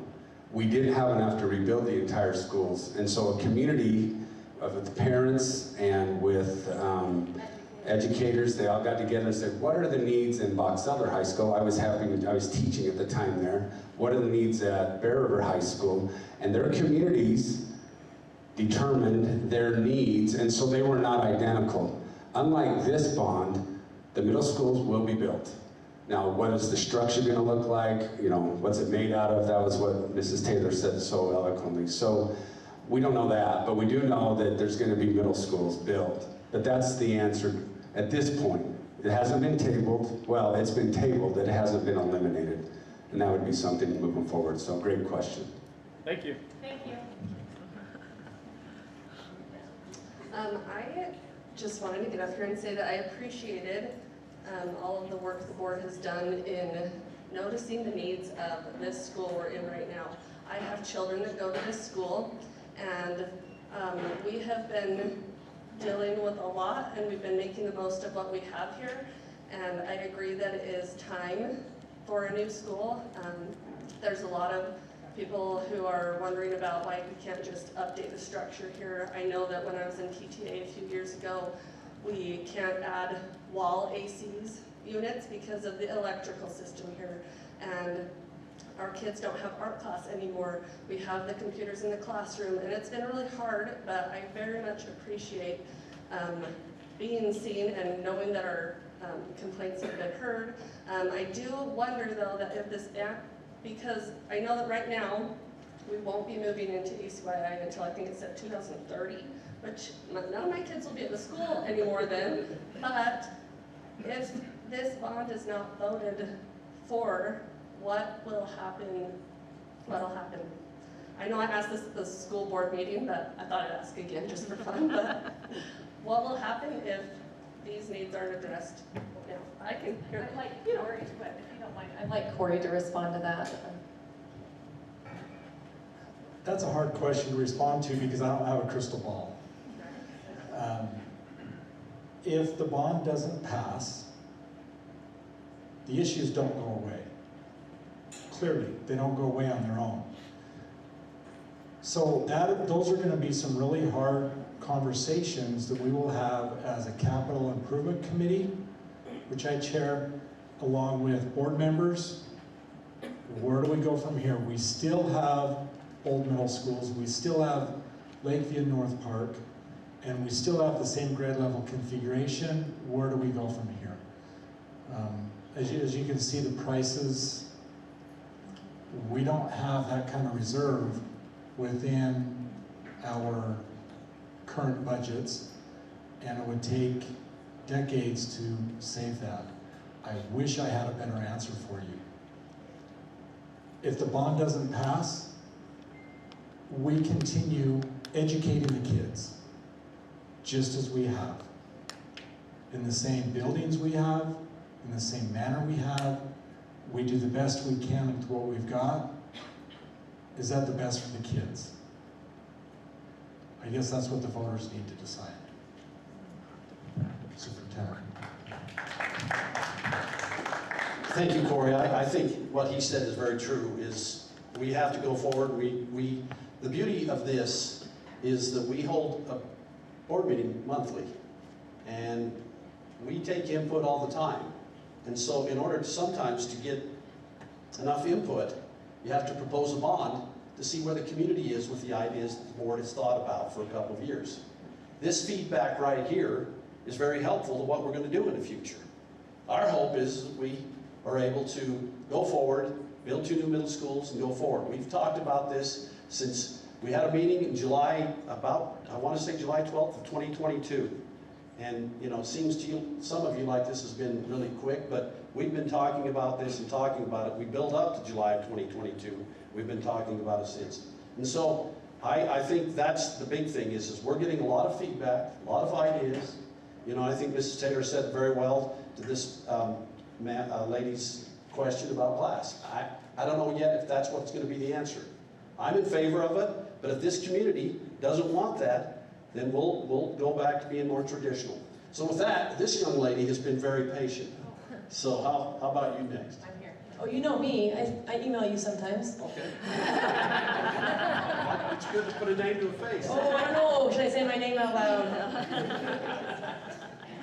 Hi, my name is Anna Marie Hall, and I am a community council member here at Lakeview Elementary. I'm the PTA president, and I'm a mother of 5 children, 3 of which, 2 are here, and 1 is on to ACYI. Thank you for having this opportunity for us to gather and to meet. I understand that there are many opportunities for growth. As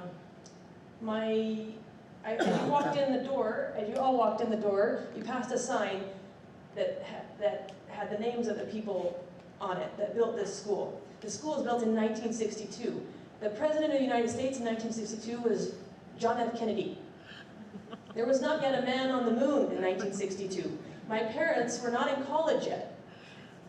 And they're pretty old. They are.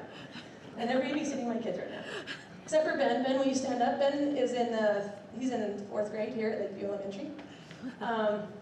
Anyway, I'll just get to it. As a mother of children here at Lakeview, I'm very aware of the needs. Every time there's an active a shooter, anytime there's something in the news, I email our superintendent. I say, what are we doing to protect our kids? What are we doing to keep our kids safe? Because it gives me anxiety, a lot of anxiety, sending kids into a school where I know that it wouldn't take very much to have our school, Lakeview Elementary, on the national news.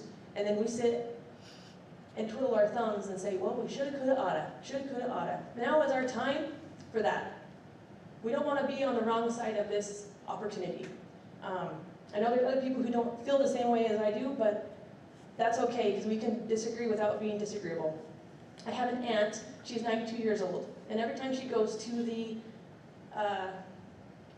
doctor, she says it's always just patch, patch, patch, patch, patch, patch. And that's what I feel like we are doing here at Lakeview. I speak to Lakeview. I spent 2 years, I'm a bear. I spent 2 years at the middle school, 2 years that I'll never get back, because that's a very small school. And I'm grateful that we're thinking about moving forward past that, because I'm a little older now than I was then. And I think, wow, we still have the same schools. I was the first group to go through ACY, it was Adele. I went from 6th grade on to graduation. And hear people say in conversation, we're fine. You know, I went through ACYI and I went through the middle school and I turned out just fine, but the needs are not the same. The needs are different.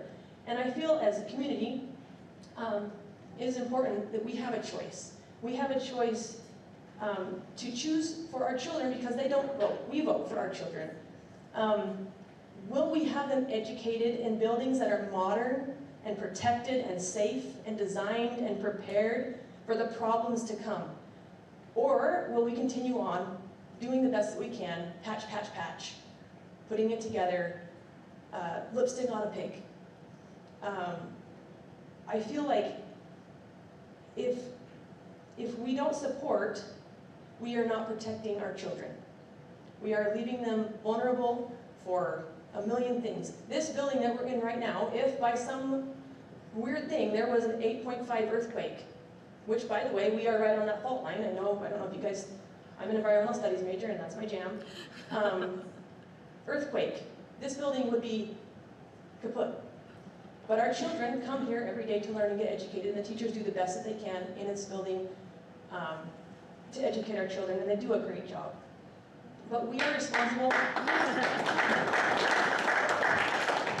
We are responsible for the future of our county. We are responsible for investing in our future, and our future is educating our society, educating our children. Education is the only thing that keeps us from becoming a third world country. I have been and worked and walked in third world countries, and education is key for our children. We need to support this bond measure in our community. There will be lots of questions. There will be lots of things that we don't understand. But we need, as a community, to show the leadership and the foresight needed to safely educate our children in the 21st century. It is an investment based on need. It's not an investment based on want, or maybe this would be nice. This is an investment that affects the education of my children right now. I have a baby at home, she's 18 months old, and probably she'll be the one, maybe, who will see that happen, come through. But I feel as a community, it is our responsibility to invest and to not sit around and complain about it, because there's a lot of complainers out there. But we need to be part of the solution and not part, and if we have another solution, that's fine. But if you don't have a solution or another idea, then we need to get behind the idea that we currently have, which is to improve upon the situation that we have here. I work here, I serve here, my kids go here, and I feel like this is about time. I really wish it would have been 10 years ago, because I feel like it's not doing any good kicking the can down the road. Now is the time to act. Now is the time to vote. Our children, our most important and valuable thing, should be the priority, and their education should be number one. And that's all I have to say about that.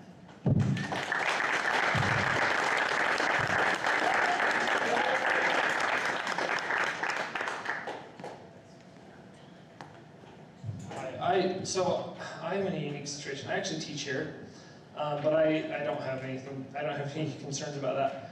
I do have a wife that teaches at Century, and my kids used to go to Century.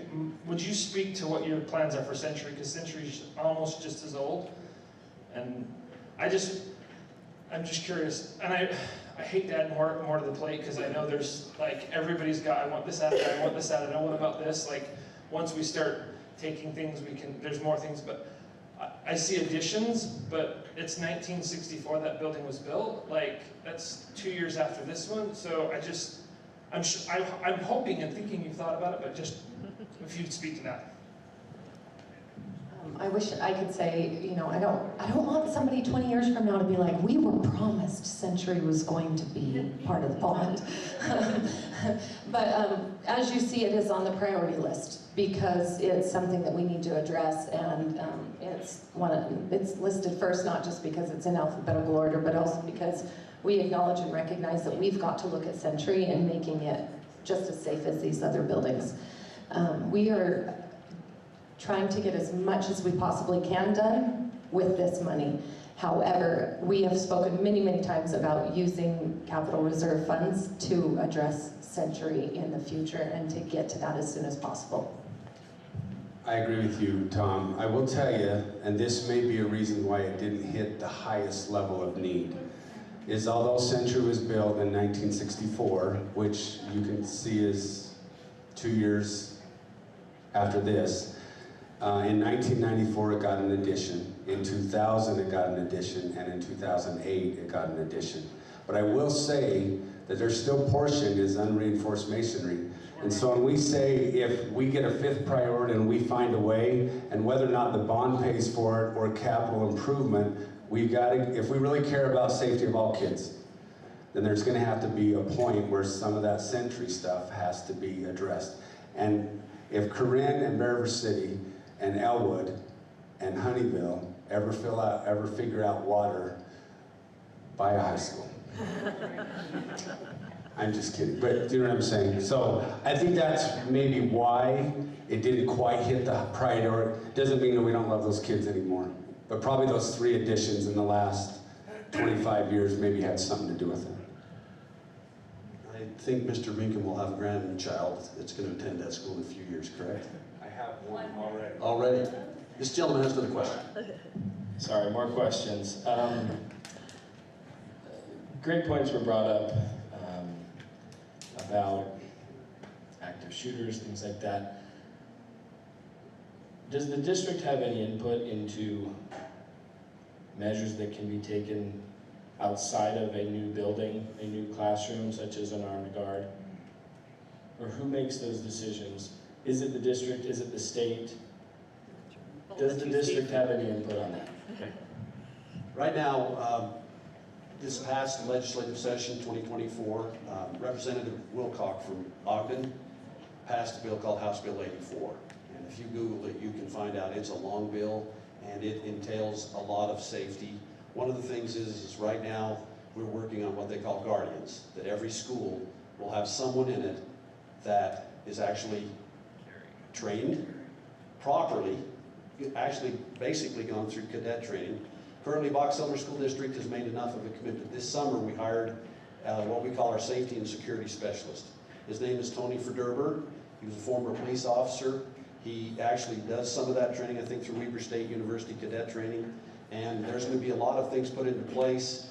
Right now, we're doing an evaluation of our buildings that have to be done by the end of December to then send our evaluation to the state. And there is a certain amount of money that they will provide back with us to help us to be more safe. If you come to this school during the day, you know that we've done those things. In most of our schools, we've made it so you have to come through the office. We do our best to keep doors locked, to keep all those types of things. I know windows are open, doors propped open. I know it's, and with AC problems. Yeah. And you know that's, When we got yeah. So we are looking hard, we're working hard, and quite frankly, I think every person in this room, if you could say, what would be your worst nightmare? And I think that would be it. So we're taking it very seriously. Luckily, you know, even though there's a lot of very onerous things in House Bill 84, it's pushing us to do the best that we can. And I hate to say this, there's a lot of unfunded mandates in that bill. And what that means is they're telling us we got to do certain things without money that they're giving us. So we got to find it from within our budget. So that's a great question. And the beauty of it is when we do build new buildings, they're automatically just so much more safe. VCBL, the architecture firm, actually works with I can't remember the name of it. They work with a company that goes around and trains through the state and through the nation about this safety. What's the name of that? TSI. TSI? Yeah. And so they take it very seriously. And that's one of the things that, you know, is one of the triggers to want us to think aside. Thank you. Second question, well, probably fifth at this point. I think it's easy for someone like me. I have 4 children who are going to school to support something like this. I see the value for my kids. What is the district doing to help those who may not have children going to school now or in the future to see the value? What the older generation who, well, my kids did just fine in the school that they're in. What is the district doing to help those individuals who may not see the value of supporting that next generation to understand the value? I think, you know, one of the things is, I'm not sure who said it. It might have been you, but talking about an informed citizenry. You know, that's what America's built on. Thomas Jefferson, we need to educate the masses. And if you've got two choices, either build new schools or build bigger walls and gates around your houses to keep the people out. And we feel strongly that, you know, we educate kids. We don't just educate them math, reading, arithmetic. We educate them in how to deal with their classmates, with their teachers. And so we're doing the best we can. And that age-old question, and I've heard that question a lot. And it's harder because most of those people you're talking about are on more set incomes that are reduced. Quite frankly, if you look at me, I'm one of those people that'll be there in the next few years. I'll be on a reduced income that will be very set, and I'll be asked to pay X amount. Well, I have to say to myself, somebody took care of my kids. Right now, across the state of Idaho and across all the way from this community where I have a grandson going all the way to St. George and the Corner Canyon School District in between, somebody's paying for my grandkids to get a great education. So that's what we're trying to portray is we've all got to take our turn in helping everybody. So thank you. That's a great question. I think also we need your help with that too, you know. Yeah. Our reach as school district members is only so broad. We do need your help to talk to your neighbors and communities and share the message and why you feel it's important. I don't know that I got a clear answer though. I get what you're saying, but I don't know what you're doing to help them. Well, these town hall meetings, this is one, but everybody's going to be the mailer. Look around. I know. We've thought about this too. Yeah. So What about I the guess Senior Citizen Center? Does that help? We have appointments in both Senior Citizen I think Centers. that's a great idea. I guess my point is you see a lot of people who have a vested interest. Right. You don't see a lot of people here who don't and who are likely going to vote no. So I'm wondering the actions you are taking to accomplish that. I just want to answer that really quickly because We have some limitations as a school district of what we can say. Like we can say give information, but we can't say vote yes, vote no. So our job is to hold town hall meetings. Our job is to reach out to citizens. Our job is to post on social media. Our job is to educate and inform the best we know how. And that is a critical group. Those pamphlets that you got out will be mailed to every home in the county. I know you value it so much, you're twisting it out. No. But you're supposed to make copies and send it to your neighbors. No. But everybody's going to have that given to them, and whether they read it or not, we don't. That's one of the purposes of these town hall meetings, and there's going to be more. So we invite you to talk to your neighbors, to speak about this if you feel strongly about it, to inform people, and people can call and ask any of us questions. I'm on the school board, my name and phone number and email address is right there. And I listen, I read, and I don't answer every phone call because, you know, but I will call back if somebody leaves a message. And we can get answers that we don't have. But that's the purpose of this. And so senior citizen centers, we're doing a virtual meeting. Women's club, Rotary Club, we're trying to get out where we can. But again, we need help. We cannot do this on our own. Those are my 2 cents.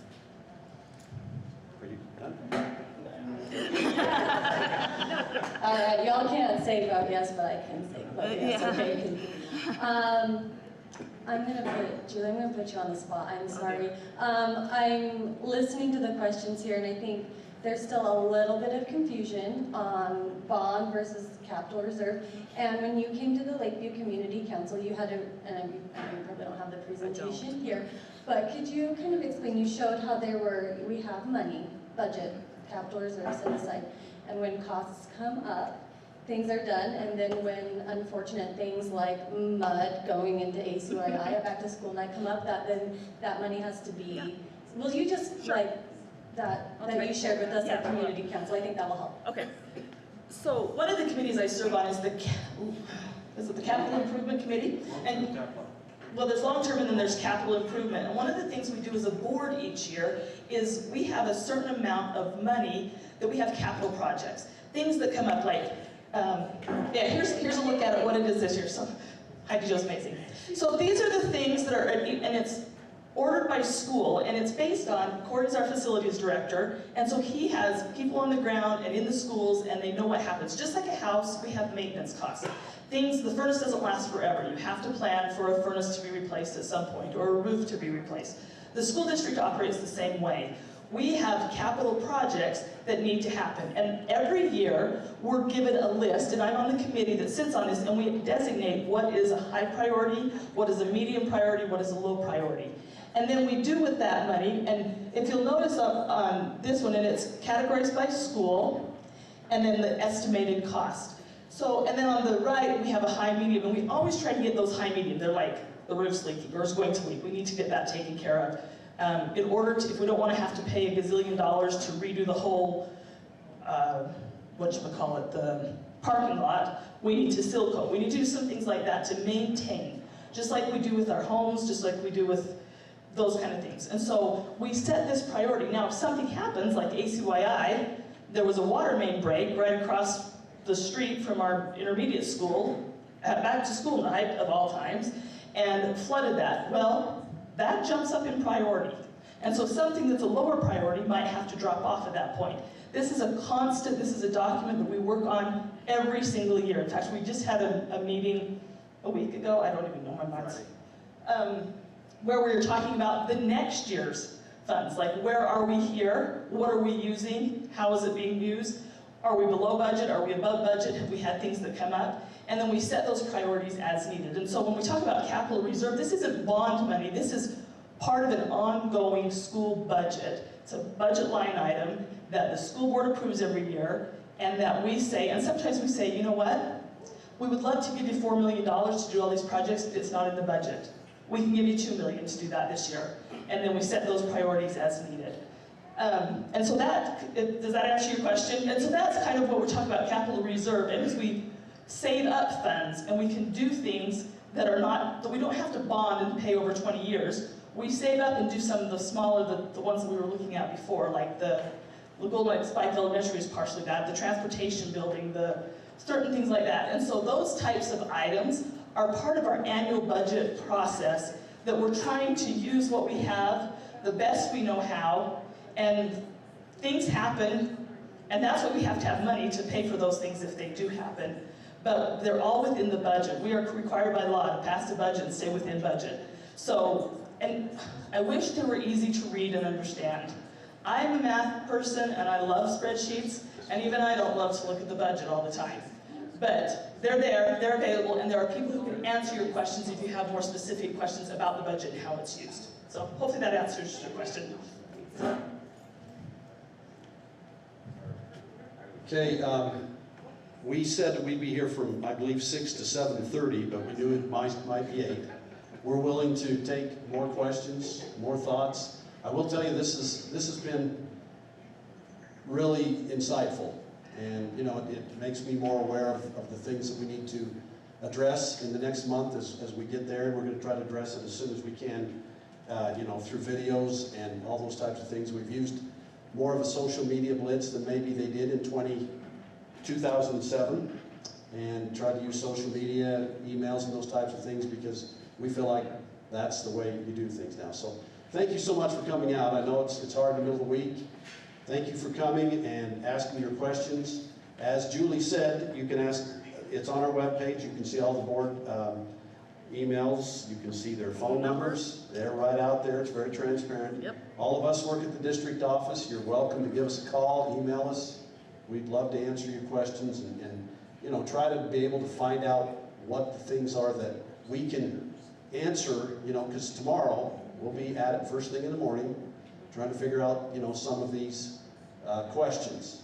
And one of the things, you know, we'll be finding out is we'll be sending you tons of research on different, you know, types. And I know Dave Cox sat there very quietly, and I've seen much of his research. And that, but as we said, and I think Julie said it so well, we want to build some buildings. Once we get the approval, we're going to go forward with these committees and figure out what we'd like to do. So with that, is there anything else you want to close on, Heidi Jo or Keith? Maybe just showing where you can find more information. Okay. On our webpage, BESD.net, right up here in that arrow, it's right up. If when you go there, if you click on that bond information, you can find a plethora of videos and information there that we've been sending out. If you are a parent of a student, you've been getting it. To the rest of the people, we don't have access to them. And through social media, on our Facebook page and I believe Instagram. We're not the best at Instagram, but we're trying to be better. So, with that, once again, I'd like to thank Wade Hyde. I don't know if he was introduced as a board member. Julie Taylor's been here as a board member. Danielle Wright's out here in the community as a board member. Karen Cronin was here as a board member. And then Keith, I'm the luckiest guy in the world. I'm the superintendent, but you can see the quality type people I have as my direct assistants. We have Emily Williams down there as our HR director. This is our IT director. He's here videotaping this one. We actually have a live virtual meeting. I'm not sure October 17th. October 17th. So if you want to just sit home, watch us answer questions that maybe have been asked today that we didn't answer them the best, we're going to go get that information and we'll be able to answer them there. So with that, thank you very much for coming out, and we appreciate you.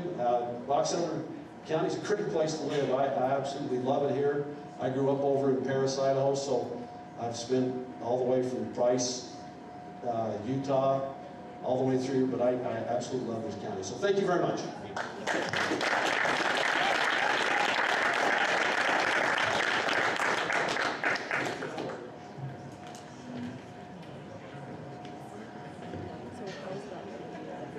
Thank you.